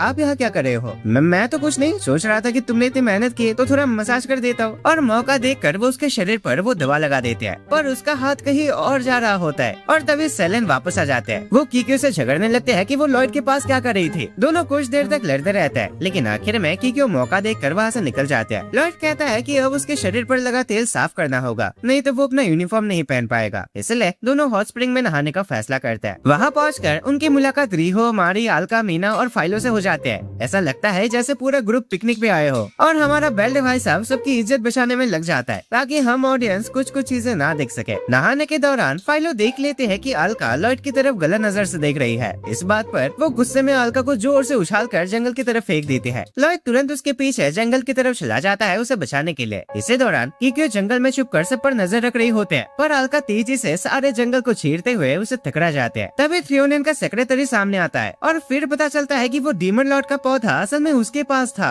वो तुरंत एक त्रियन में बदल जाता है और अपने जड़ों से कीक्यू की मैजिक पावर एब्जॉर्ब करने लगता है। कीक्यू हैरान रह जाते हैं। वो सोचते हैं कि अगर असली त्रियन दिया है तो फिर लॉयड इतना ताकतवर कैसे था, मतलब अभी तक वो बेकार में टाइम वेस्ट कर रही थी उसके पीछे। तभी लॉयड वहाँ आ जाता है और सेक्रेटरी से पूछता है, अरे सर जी आपको ये मॉन्स्टर का कॉस्ट्यूम कहाँ से मिला? भाई कितना कूल है यार, आपका हो जाए तो मुझे भी एक बार देना। हाँ, उसकी बातें सुनकर दोनों को यकीन नहीं होता। अबे ओ ये कोई कॉस्ट्यूम नहीं है, ये मेरे अद्भुत शक्तियों का एक रूप है, तुम नहीं समझोगे। सेक्रेटरी तुरंत बहुत सारे नॉर्मल ट्रायंस बुला लेता है और लॉयड उन सबको साफ करने में लग जाता है। सेक्रेटरी डीमन लॉर्ड पौधे की ताकत से एक बहुत बड़ा मेगा ट्रायन बन जाता है और होटल की तरफ बढ़ने लगता है। उसका प्लान होता है कि लोगों की मैजिकल पावर्स को एब्जॉर्ब करके वो त्रियन की एक सेना बनाएगा और फिर पूरी दुनिया पर कब्जा कर लेगा। होटल के अंदर सेलेन के फादर, कोबा और थ्रियोनिन वो बेहोश हुए लोगों के हादसे पर मीटिंग कर रहे होता है। तभी मेगा ट्रायन दीवार तोड़कर अंदर घुस आता है और बताता है कि वही असली मुजरिम है। वो कहता है कि उसने थ्रियोनिन का नाम इस्तेमाल करके सेलेन के फादर से वो डीमन लॉर्ड पौधा खरीदा था और फिर उसी का इस्तेमाल करके कोबा का नाम और धंधा दोनों को बर्बाद करने की कोशिश की। जैसे वो थ्रियोनिन पर हमला करने जाता है, बाकी सब लोग वहाँ पहुंचकर सबकी रक्षा करते हैं। सब मिलकर मेगा त्रियन से लड़ना शुरू कर देते हैं। वो उस पर फायर स्पेल चलाते हैं, लेकिन उस पर कोई असर नहीं होता। फाइलो एक जोरदार लात मारकर उसे बिल्डिंग से बाहर निकाल देते हैं और सेलेन अपने बैल से हमला करने लगते हैं, लेकिन लड़ाई के दौरान छत का एक हिस्सा उसके ऊपर गिरने लगता है। उसके फादर तुरंत उसे धक्का देकर बचा लेते हैं, लेकिन खुद उस टुकड़े के नीचे फंस जाता है। उसके बाद फाइलो और मीना मेगा त्रियन से लड़ना जारी रखता है, जबकि रिहो एलन को होश में लाते हैं और फटाके लेकर मैदान में पहुंचते हैं। एलन और रिहो मिलकर मेगा त्रियन पर फटाके बरसाने लगता है। फिर मीना और रिहो वाटर और आइस मैजिक का इस्तेमाल करके उसे जमाने की कोशिश करता है, लेकिन उसका माना कोर अभी भी सही सलामत होता है और लड़ाई खत्म नहीं होती। यहाँ सेलेन अपने फादर को वहाँ से निकालने की कोशिश करते हुए रो पड़ते हैं। वो बताते हैं कि वो लॉयड से प्यार करते हैं और किसी दूसरे लड़की के साथ नहीं पढ़ना चाहते थे। मेगा त्रियन जमीन के नीचे से अटैक करता है, इसी वजह से छत का एक और हिस्सा गिरने लगता है, पर तभी लॉयड वहाँ पहुँच जाता है और दोनों को बचा लेता है। मारी उससे कहते हैं कि अगर मॉन्स्टर को हराना है तो उसका माना कोर तोड़ना होगा, इसलिए लॉयड सीधा मेगा त्रियन के ऊपर चढ़ जाता है और आराम से उसका कोर तोड़ देता है। इसी दौरान वहाँ जंगल में आल्का जमीन के अंदर फंसी हुई होते हैं और उसकी मुलाकात शोमा से होती है। तब पता चलता है कि शोमा उस आदमी के साथ मिलकर काम कर रहा है जो आल्का से बदला लेना चाहता है। वो आल्का से कहता है कि अब जब होली सूट बाहर आ चुकी है तो वो बहुत कुछ कर सकता है। बाद में आल्का वापस आकर बाकी सबसे मिलती है। वो अपने पावर्स का इस्तेमाल करके पूरे बिल्डिंग को ठीक कर देते हैं और सारे घायल लोगों को हील कर देते हैं। उसकी मदद के बदले लॉयड उसे एक स्पेशल मसाज देने का फैसला करता है और ये टेक्निक उसने कीकियो से सीखी होती है। लेकिन मसाज देते देते वो गलती से आल्का को सीधा सुप्लेक्स मारकर जमीन पर गिरा देता है। कुछ दिन बाद शोमा मिकोना से मिलता है और उसे एक पुराने चर्च में एक बुढ़े के पास ले जाता है। वो बुढ़ा मिकोना से पूछता है कि उसे देखकर क्या लगता है, वो कौन है। मिकोना जवाब देती है कि देखने में तो वो बिल्कुल प्रीस्ट जैसा लगता है। वो बुढ़ा कहता है कि उसका जवाब पूरी तरह गलत भी नहीं है और पूरी तरह सही भी नहीं है। फिर वो शोमा से पूछता है कि वो मिकोना को यहाँ क्यों लाया है। शोमा बताता है कि जिस इंसान से मिकोना प्यार करते थे वो उससे किसी और ने छीन लिया। ये सुनकर बुढ़ा शोमा से कहता है कि उसे फिर वो दवाई दे दो। शोमा उसके हाथ में 2 दवाई देता है, एक तुम्हें डीमन लॉर्ड अबादोन की शक्ति देगी और दूसरी एक तिरियन की शक्तियाँ देगी। बताओ कौन सा चाहिए। लेकिन मिकोना दोनों को एक साथ पी लेती है और धीरे धीरे एक अजीब मॉन्स्टर में बदलने लगती है। उसका पूरा शरीर डीमनिक पावर से भर जाता है। ट्रांसफॉर्मेशन के बाद वो उड़कर एक डंजन की तरफ निकल पड़ते हैं और लॉर्ड से लड़ने की तैयारी करने लगते हैं। दूसरी तरफ एकेडमी के स्टूडेंट्स को राजा के सामने बुलाया जाता है। उनके अगले मिशन होते हैं पास के डंजन में मौजूद एक बहुत बड़े सांप को हराना, ताकि वो अपने असली स्किल्स और ताकत आम लोगों के सामने दिखा सके। इस मिशन के लिए एक टीम चुना जाता है और कॉलिन उनकी लीडर होते हैं। साथ ही पता चलता है कि पिछले हादसे के बाद राजा का एटीट्यूड काफी बदल गया है और अब वो अपना नाम दोबारा अच्छा बनाना चाहता है। उधर शहर में वो बुढ़ा आदमी और शोमा कॉफी पीते हुए बात करते हैं और फैसला करते हैं कि वो भी डंजन में जाएंगे और उस सांप से मिलेंगे, क्योंकि वो उनका पुराना दोस्त जो है। इसी दौरान आल्का उन दोनों को ढूंढते हुए उनकी टेबल तक पहुँचते हैं, लेकिन वो कुछ ही देर पहले वहाँ से निकल चुके होते हैं। आल्का सोचते हैं कि बुढ़ा और शोमा आखिर गए कहाँ। वापस लौटते वक्त उसकी मुलाकात मारी से होते हैं। वो उसे पूछते हैं कि क्या आसपास कोई डंजन है। फिर वो मारी को आसमान में ले जाते हैं ताकि उसे गूगल मैप्स की तरह इस्तेमाल कर सके। डंजन का पता चलते ही वो नीचे कूद जाते हैं, दीवारें तोड़ते हुए सीधा बॉस के कमरे की तरफ बढ़ने लगते हैं। इसी बीच लॉयड और बाकी सब लोग डंजन के अंदर चल रहे होते हैं। सेलेन और फाइलो रिहो को अलग ले जाते हैं और उसे पूछते हैं कि क्या वो सच में लॉयड से प्यार करती है या नहीं। जब तीनों अपने गुदरुगु कर रहे होते हैं तब लॉयड आगे बढ़कर उस बड़े सांप को ढूंढने निकल जाता है। यहाँ दूसरी तरफ मारी की मुलाकात मिकोना से होते हैं। मारी देखते ही समझ जाते हैं कि मिकोना के शरीर में एक बहुत बड़ा ट्रेन घुस चुका है और वो सोचने लगते हैं कि उसे कैसे बचाया जाए। तभी मिकोना मारी से कहते हैं कि लॉयड ने उसका प्यार उसे छीन लिया। ये सुनकर मारी कुछ पल के लिए सोच में पड़ जाते हैं और हैरान होकर सोचते हैं कि उसका सीधा साधा लॉयड ऐसा नहीं कर सकता। इतने में मिकोना अपनी जड़ों से मारी को बांध लेते हैं और उसे जोर जोर से चिल्लाने को कहते हैं ताकि लॉयड उसकी आवाज सुनकर वहाँ आ जाए। पर तभी लॉयड वैसे भी वहाँ पहुँच जाता है और मिकोना से कहता है कि वो मारी को तुरंत छोड़ दे। मिकोना हवा में उड़कर लॉयड पर अपने पंजों से हमला करते हैं, लेकिन लॉयड एक ही मुक्के से उसे पीछे धकेल देता है। मिकोना फिर त्रियन की पावर का इस्तेमाल करके उस पर बेलों से हमला करते हैं, लेकिन लॉयड उन सब अटैक्स को ऐसा डॉज करता है जैसे उसके पास अल्ट्रा इंस्टिंक्ट हो। फिर वो उन जड़ों का एक बड़ा सा टुकड़ा तोड़कर वापस मिकोना की तरफ फेंक देता है। मिकोना फिर अपनी पूरी ताकत लगाने का फैसला करते हैं और उसे डंजन की दीवार के साथ घसीट के ले जाते हैं। लॉयड उसका हाथ पकड़कर उसे आसानी से दूर फेंक देता है और कहता है कि उसके गांव में तो ये सब बिल्कुल आम बात है। फिर वो बताता है कि वो कुनलुन गांव से है। मिकोना को लगता है कि लॉयड उसका मजाक उड़ा रहा है, क्योंकि कुनलुन गांव सिर्फ परियों की कहानी में होता है। गुस्से में वो एक बार फिर बेलों से उस पर हमला कर देते हैं। तभी बाकी लड़कियां भी वहाँ पहुँच जाते हैं और पूछते हैं कि आखिर यहाँ हो क्या रहा है। लॉयड बताता है कि सामने मिकोना है और वो उसे कैसे भी करके हराएगा और उस बड़े सांप को भी, ताकि वो साबित कर सके कि वो भी एक महान सैनिक बन सकता है। अपने साथियों को बचाने के लिए वो एक हमला खुद से सह लेता है और घायल हो जाता है, लेकिन फिर भी रुकता नहीं और मिकोना के साथ लड़ाई जारी रखता है। लड़ाई के दौरान मिकोना लॉयड को जमीन पर गिरा देते हैं और कहते हैं कि अब वो उसका काम तमाम कर देंगे। फिर वो अपने जड़ों से उस पर हमला करते हैं, लेकिन मिकोना हैरान रह जाते हैं जब लॉयड उस जड़ को पकड़ लेता है और उसी का इस्तेमाल करके मिकोना को सीधा आसमान में इतनी जोर से उड़ा देता है जैसे पोकेमॉन में टीम रॉकेट को उड़ा दिया गया हो। अब मिकोना के जाते ही वो बहुत बड़ा सांप सामने आ जाता है और बताता है कि वो कुनलुन गांव का गार्डियन बीस्ट है। वो कहता है कि लॉयड पहले से बहुत ज्यादा ताकतवर हो गया है। उसी बीस्ट का नाम वित्रा होता है और ये वही बीस्ट है जिसकी स्किन से सेलेन की वो बैले बनाए गए थे। लॉयड उससे पूछता है कि क्या वो उसे पहचानता है। वित्रा जवाब देता है कि जब उनकी पिछली बार मुलाकात हुई थी तब लॉयड बहुत छोटा था। वित्रा अपना दर्द शेयर करता है। वो आल्का साली पागल बुढ़ी ने एक्सकैलिबर का इस्तेमाल करके मेरे स्किन का हिस्सा काट लिया था और उसी से एक एप्रॉन बना लिया था। मैं परेशान हो गया यार उससे। तभी वो बुढ़ा आदमी सो वहाँ आता है और लॉयड से पूछता है कि उसे देखकर उसे क्या लगता है। लॉयड सीधा जवाब देता है कि वो एक बुरा इंसान है। सो फिर उसे पूछता है कि क्या वो हीरो बनना चाहता है जो दूसरों की रक्षा करेगा। वो लॉयड को कुछ देने की कोशिश करता है, लेकिन उसकी बातें पूरी होने से पहले ही आल्का जमीन के अंदर से बाहर आ जाते हैं और कहते हैं कि आखिरकार उसने उसे ढूंढ लिया। आल्का मुड़कर वित्रा को देखते हैं और उससे बात करने लगते हैं। इसी मौके का फायदा उठाकर सो वित्रा के पीठ पर कूद जाता है और कहता है कि वो इसे मार देगा। उसका कहना होता है कि अगर वित्रा मर गया तो कुनलुन के चारों तरफ बने बैरियर टूट जाएंगे और आल्का की सारी शक्तियां भी खत्म हो जाएगी। सो तुरंत वित्रा के कोर को तबाह कर देता है। आल्का लात मार कर उसे रोकने की कोशिश करते हैं, लेकिन तब तक बहुत देर हो चुकी थी। पर हाँ, सबके हैरानी के लिए आल्का की पावर्स बिल्कुल भी गायब नहीं होते। तब पता चलता है कि वित्रा ने अपना सोल सेलन की बेल्ट में घुसा दिया था। अलका को याद आता है कि एक दिन काम करते वक्त उसने गलती से उस एप्रोन का एक टुकड़ा फाड़ दिया था और बाद में उसे एक मैजिक आइटम कहकर बहुत सस्ते दाम में बेच दिया था। सो कहता है कि अब इस बात से कोई फर्क नहीं पड़ता, वो कुनलुन के सील को कैसे भी करके तोड़ने वाला है और लास्ट डंजन को सामने लाएगा। इतना कहकर वो टेलीपोर्ट हो जाता है। उसके जाते ही डंजन टूटने लगता है। तभी एलन अंदर आता है और अपने दोस्तों को बचाने लगता है। अलका भी टेलीपोर्ट होकर वहाँ से निकल जाते हैं और आखिरकार सब लोग जिंदा बाहर आ जाता है। लेकिन पूरा क्रेडिट एलन को मिलता है कि सांप को उसने हराया और डंजन को गिरा दिया। इसके बाद उसे राजा के सामने पेश किया जाता है और उसे कहा जाता है कि वो अपनी पसंद का कोई भी इनाम मांग सकता है। लेकिन एलन मना कर देता है क्योंकि उसे खुद समझ नहीं आ रहा होता कि आखिर चल क्या रहा है। पर राजा और बाकी स्टूडेंट्स को लगता है कि एलन बहुत ही डाउन टू अर्थ बंदा है, इसलिए सब उसकी तारीफ करने लगता है। आखिर में राजा उसे ड्रैगन स्लेयर का टाइटल दे देता है, सिर्फ इसीलिए क्योंकि वो नाम काफी जबरदस्त लगता है। अगले दिन अलका टेलीपोर्ट होकर लॉयड और बाकी सबके पास आते हैं और बताते हैं कि वो उन्हें थोड़ी देर के लिए कुनलुन ले जाएंगे। इतना कहकर वो सबको टेलीपोर्ट कर देते हैं। उसी दिन बाद में राजा को जियो एम्पायर की तरफ से एक लेटर मिलता है। अब क्योंकि दोनों देशों के बीच का मैटर सॉर्ट हो गया था, तो इसी खुशी में वो एक फ्रेंडली कंपटीशन रखने की रिक्वेस्ट करता है। राजा फैसला करता है कि वो अपने देश का सबसे पावरफुल हीरो भेजेगा, यानी हमारे ड्रैगन स्लेयर एलन को। मीना को जिम्मेदारी दी जाती है कि वो एलन की ट्रेनिंग कराए और ध्यान रखे कि वो भाग न जाए। दूसरी तरफ लॉर्ड और बाकी ग्रुप अलका दादी के साथ कुनलुन की तरफ चल पड़ते हैं। अलका बताते हैं कि क्योंकि उसकी सारी पार्ट्स वापस नहीं आई हैं, तो वो सबको सीधा टेलीपोर्ट नहीं कर सकते, इसीलिए उन्हें चल के जाना पड़ रहा है। क्रोम और कॉलिन भी उनके साथ चल पड़ता है क्योंकि वो मैर्थोहन से मिलना चाहता है जो गाँव के खेतों में काम कर रहा है। कुछ देर बाद सब लोग एक मैजिकल गेट के पास पहुँचते हैं। अलका गेट कीपर को आवाज लगाते हैं जिसका नाम प्रोफेसर र्यूक है, जो असल में एक डॉर्फ है और नए नए एक्सपेरिमेंट्स और रिसर्च करने का शौक रखते हैं। और उसी ने अलका को वित्रा की स्किन से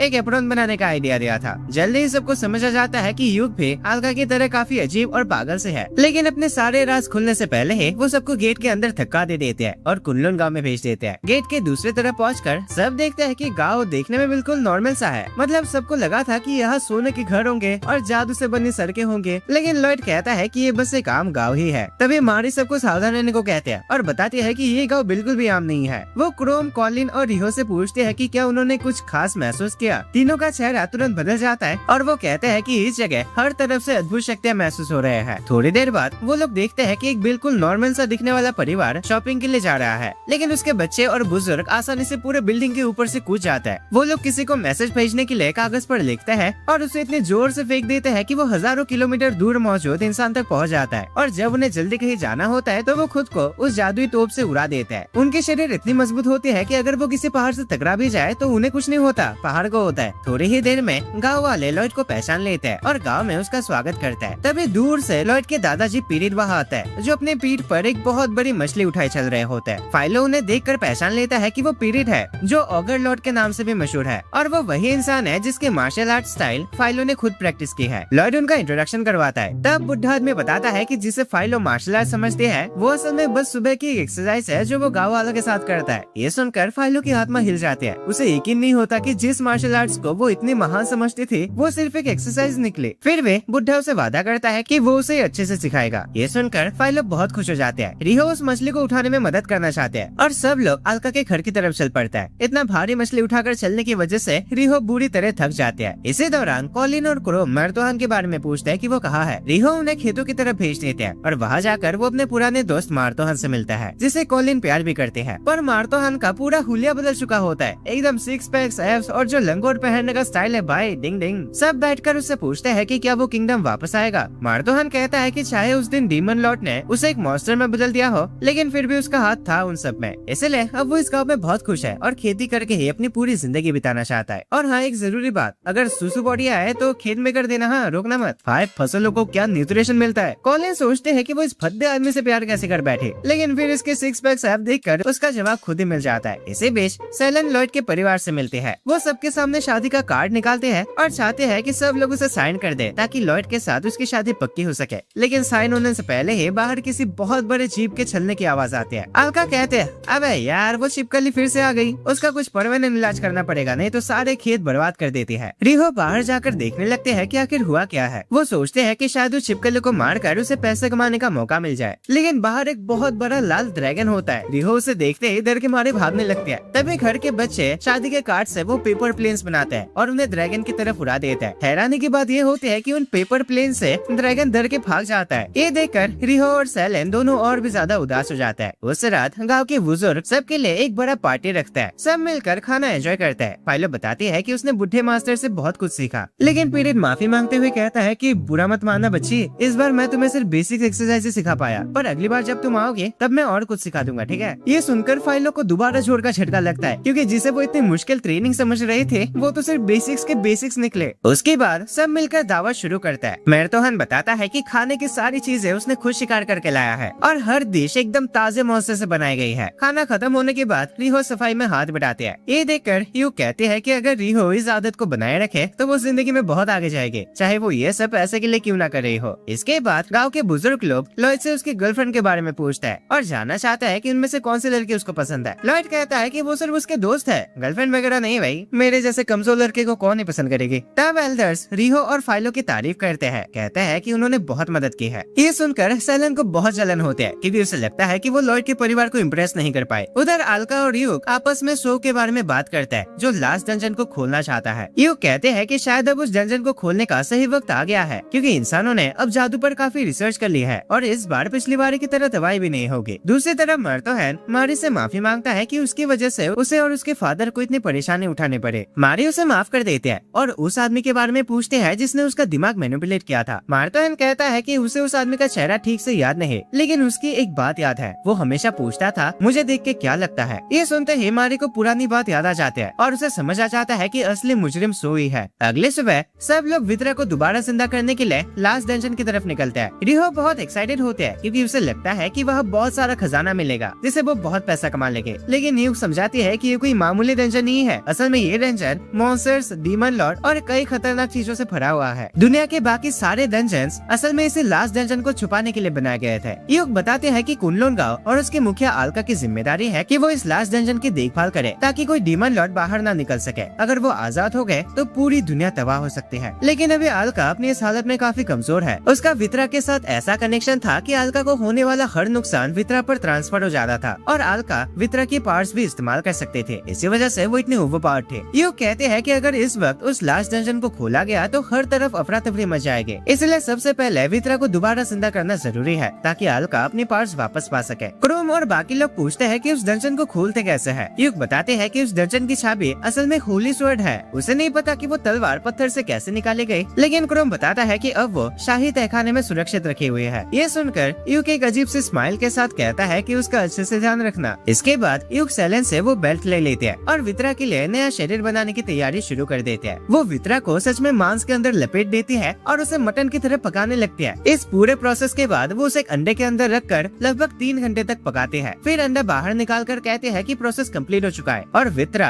अब उस पोकेबॉल के अंदर है। इसके बाद वो आर्थर को धीरे से मारते हैं और सबको दिखाते हैं कि अल्का को दर्द महसूस हो रहा है। इसका मतलब है कि अल्का और वित्रा के बीच का कनेक्शन फिलहाल टूट चुका है। ये कहते हैं अगर तुम में से किसी को अपनी वरास निकालना हो तो ये सही मौका है, क्योंकि इस वक्त अल्का बस एक 9 साल की बच्ची जितनी ताकत रखते हैं और उसमें ज्यादा समझ भी नहीं है। सब लोग मुस्कुराने लगते हैं, लेकिन जैसे ही अल्का अपनी डरावनी आंखों से उन्हें देखती है सब तुरंत अपना इरादा बदल देते हैं। इसके बाद यू कहते हैं कि सबको अब किंगडम वापस चलना चाहिए, कि फिर टूर्नामेंट शुरू होने वाला होगा। वो कहते हैं कि उसे अल्का से अकेले में जरूरी कुछ बात भी करनी है। योग अल्का को गाँव के बाहर जंगल में ले जाते हैं और अचानक उसे गहरे गड्ढे में गिरा देते हैं। फिर वो अपना असली इरादा बताते हैं। वो कहते हैं कि उसने वित्रा को दोबारा जिंदा नहीं किया, बल्कि हमेशा के लिए उसे सील कर दिया है, जिससे अल्का का उससे कनेक्शन हमेशा के लिए टूट गया है। वो ये भी बताते हैं कि अभी तक जितने भी हादसे हुए थे उन सब में उसी ने सो और शोमा की मदद की थी। लॉयड के दोस्तों की वजह से होली स्वॉर्ड की लोकेशन भी पता चल गई और अब वो उसे हासिल करके लास्ट डंजन खोल देंगे। इतना कहकर वो उस गड्ढे को एक बहुत बड़े पत्थर से बंद कर देते हैं और वहाँ से चले जाते हैं। गेट के पास वो देखते हैं कि लॉयड को छोड़कर बाकी सब लोग मौजूद है। वो सबसे कहते हैं कि वो लोग पहले निकल जाए, क्योंकि उसे लॉयड के साथ कुछ प्राइवेट बात करनी है। सब उसकी बात मानकर आगे बढ़ जाता है। कुछ देर बाद लॉयड वापस आता है। युग उससे कहते हैं कि अल्का को ढूंढने जाए, क्योंकि इस वक्त वो कमजोर है और किसी मुश्किल में पड़ सकती है। इतना कहकर युग खुद गेट के अंदर चले जाते हैं और उसे बंद कर देती है, ताकि गाँव से कोई भी उसके पीछे न आ सके। तभी मैरतोहन बे ग्रुप के पास आ जाता है। वो बताता है कि वो मारी को कुछ सब्जियां देना चाहता था माफी के तौर पर, लेकिन सब लोग उसके पहुंचने से पहले निकल गए, इसलिए वो खुद चल कर आ गया। युग सबको बताते हैं कि उसने गेट थोड़ी देर के लिए बंद कर दिया है, क्योंकि इसका बहुत माना खर्च हो गया। थोड़ा रिकवर होने के बाद वो उसे दोबारा खोल देंगे, तब तक लॉयड को अल्का के साथ ही रहना होगा। सेलेन और फाइलो थोड़ी उदास हो जाते हैं, क्योंकि लॉयड उनके साथ नहीं है। कॉलिन तुरंत मैरतोहन का हाथ पकड़ते हैं और उसे लेकर शहर की तरफ भाग जाते हैं। दूसरी तरफ रिहो कुनलुन गांव से लाई हुई महंगी चीजें बेचकर बहुत सारा सोना कमा लेते हैं। वापस आते वक्त युग उससे कहते हैं कि उसका मिथ्रिल हाथ काफी खराब हो गया है, इसलिए अगर वो चाहे तो वो फ्री में उसे ठीक कर सकती है। रियो कहते हैं कि वो इस बारे में सोचकर बाद में उसे बताएंगे। उसके बाद वो मीना से मिलते हैं। दोनों कुनलुन गांव में देखी हुई अजीबोगरीब चीजों के बारे में बात करते हैं और फिर हॉस्पिटल में रोल से मिलने जाता है। रोल अब काफी हद तक ठीक हो चुके होते हैं और अपनी पुरानी हरकतों पर लौट आए होते हैं। वो डायरी में टिप्स लिख रहे होते हैं कि एक कमजोर औरत होते हुए लोगों को मैनिपुलेट करके समाज में ऊपर कैसे पहुंच सकते हैं। फिर रिहो से उस आदमी के बारे में पूछते हैं जिसने उसे होली स्वॉर्ड लाने को कहा था। रोल बताते हैं कि उसे उसका चेहरा ठीक से याद नहीं, लेकिन उसकी एक बात याद है, वो हमेशा पूछता था मुझे देख के क्या लगता है। ये सुनते ही रिहो को डंजन में सो की बातें याद आ जाते हैं, इसलिए वो उस आदमी के बारे में और ज्यादा जानकारी मांगते हैं। रोल कहते हैं कि उसे उस आदमी के बारे में ज्यादा कुछ तो नहीं पता, लेकिन उसे इतना याद है कि उसके साथ एक और बच्ची भी थी जो लगातार एक लॉलीपॉप चूसती रहती थी। ये सुनकर रिहो को तुरंत यो का चेहरा दिमाग में आता है और समझ जाती है कि यहाँ कुछ तो गड़बड़ जरूर है। इसके बाद वो मीना के साथ स्टेडियम पहुँचते हैं और वहाँ क्रोम से मिलते हैं। क्रोम बताता है कि दोनों देशों के राजा कुछ ही देर में पहुँचने वाला है और वो चाहता है कि रिहो इस पूरे इवेंट की सिक्योरिटी संभाले। फिर क्रोम मीना को अपने साथ ले जाता है और कहता है कि क्योंकि कॉलिन इस वक्त वहाँ नहीं है, इसलिए वो आज के टूर्नामेंट में राजा का पर्सनल बॉडीगार्ड बने। तभी सब लोग देखते हैं कि एलन बहुत तेजी से उनके पास से निकलकर छुपने की कोशिश कर रहा है। वो उनसे मदद मांगता है और कहता है कि लोग उसे अजीबोगरीब नामों से बुला रहे हैं और उसे बहुत उम्मीदें लगा बैठे हैं। एलन कहता है कि वो लॉयड या बाकी लोगों जितना ताकतवर नहीं है और वो इस टूर्नामेंट में बुरी तरह हारना नहीं चाहता। पर रिहो और बाकी सब लोग उसे हिम्मत देते हैं और कहते हैं कि वो बस अपना बेस्ट है। इतने में अनाउंसमेंट होते हैं कि इवेंट शुरू होने वाला है। रिहो जब राजा की तरफ देखते हैं तो नोटिस करते हैं कि सो और शोमा उसके बिल्कुल पास खड़े हैं। फिर हमें पता चलता है कि सो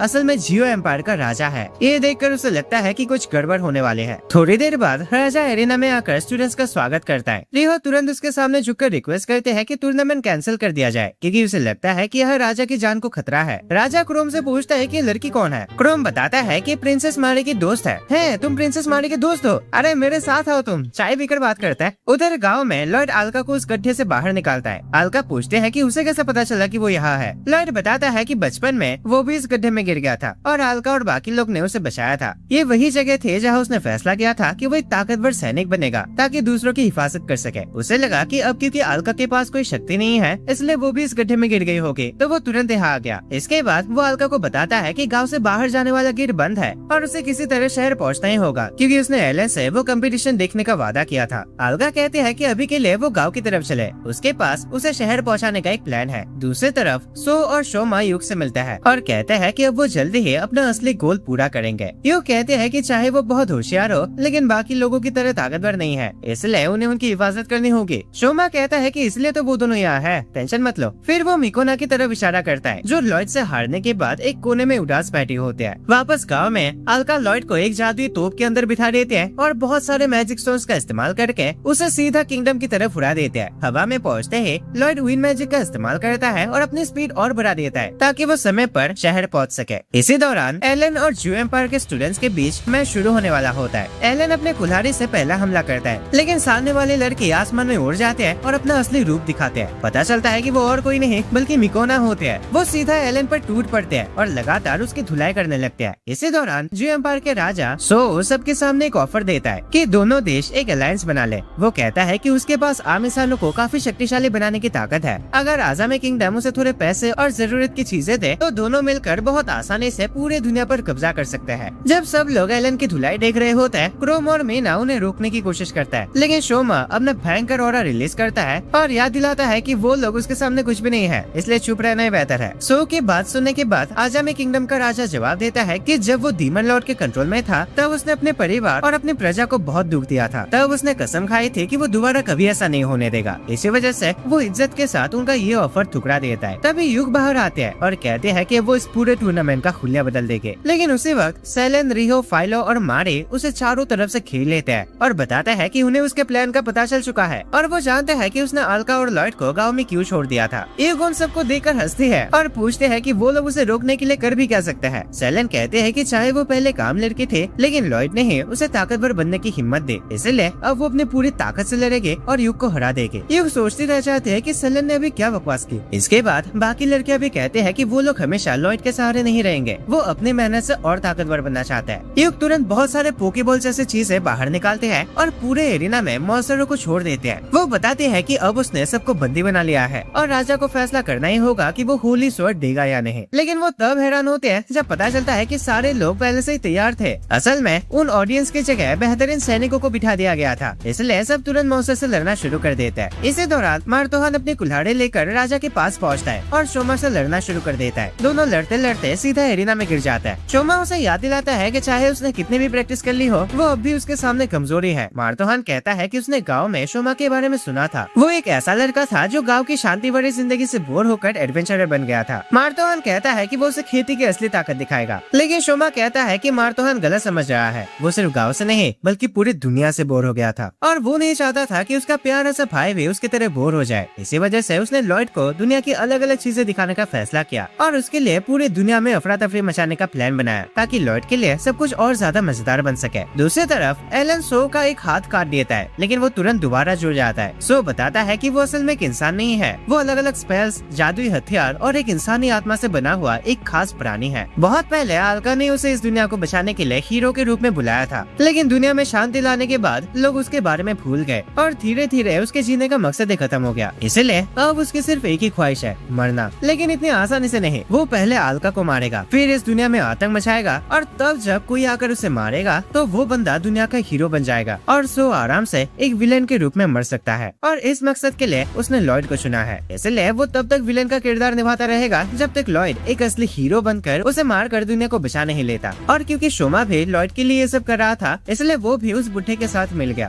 तभी लॉयड आसमान से सीधा एरिना के अंदर उतरता है और युग से कहता है कि आल्का ने उसे उसके बारे में सब कुछ बता दिया है। मुझे पता चल गया है कि तुम वितरा को दोबारा जिंदा करने में फेल हो गई थी और इसी वजह से तुम गाँव छोड़कर भाग गई है ना। ऐसा थोड़ी करते युग, फेल हो गई तो क्या हुआ, दोबारा कोशिश कर लेना। ये सुनकर युग सोचने लगती है कि ये नादान बच्चा आसानी से किसी की बात पर भरोसा कैसे कर लेता है। लेकिन तभी मारी भी लॉयड को फुसलाकर कहते हैं कि युग पागल हो गई है और उसने इतने सारे कीड़े बुला लिए हैं कि जब तक उन्हें एरिना से साफ नहीं किया जाता तब तक एलेन का मैच शुरू ही नहीं हो सकता। लॉयड तुरंत उन सारे कीड़ों को हटाने लगता है, लेकिन युग अपनी लॉलीपॉप हवा में उछालती है और एक अर्थ गोलेम को समन कर लेते हैं। फिर वो मिकोना को उस गोलेम के साथ जोड़ देते हैं और दोनों मिलकर लॉयड का सामना करते हैं। लॉयड भले ही उसे तोड़ देता है, लेकिन अर्थ गोलेम बार बार खुद को रीजनरेट कर लेता है। इसी वजह से लड़ाई काफी देर तक चलती रहती है। धीरे धीरे लॉयड थकने लगता है और उसे काफी मार पड़ती है। तब मार्तोहान बीच में आकर उसे मोटिवेट करने लगता है। उसकी बातों से लॉयड का कॉन्फिडेंस वापस आ जाता है और आखिरकार दोनों मिलकर अर्थ गोलेम को हरा देता है। उधर रिहो एक अलग तरीका अपनाती है। वो दूर से चिल्लाते हैं, ओए मिकोना,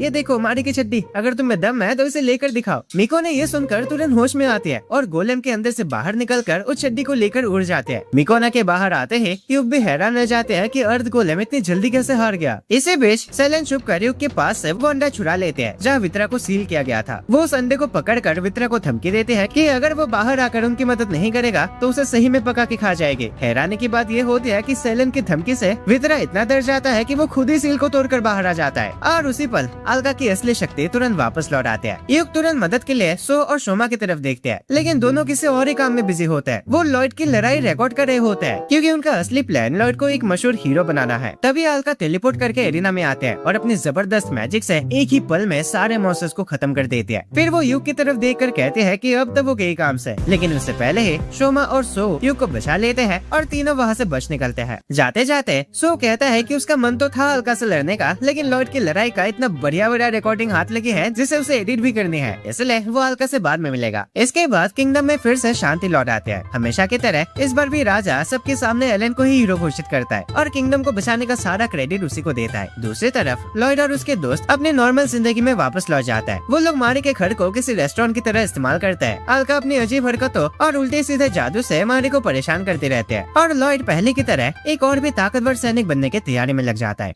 सो दोस्तों, आज के वीडियो के लिए बस इतना है। इसका कोई भी अगला सीजन नहीं है तो पार्ट 2 नहीं आएगा, ठीक है। जितना कुछ था मैंने इसी वीडियो में एक्सप्लेन कर दिया है। अब वीडियो पसंद आए तो लाइक कर देना एंड 500 कमेंट्स का टारगेट रखता है, उसे पूरा कर देना दोस्तों। कमेंट्स में बताना कि वीडियो कैसे लगे और अगर तुम्हें ऐसे मैजिकल ओवरपावर टाइप के एनिमेस देखना पसंद है देन स्क्रीन पे शो हो रहे उन वीडियोस पे क्लिक करना एंड चैनल को सब्सक्राइब करके रखना दोस्तों, ताकि तुम ऐसे मजेदार एनिमेस मिस ना करो। एंड मैं तुम्हें मिलता हूँ एक और नए वीडियो में। बाय।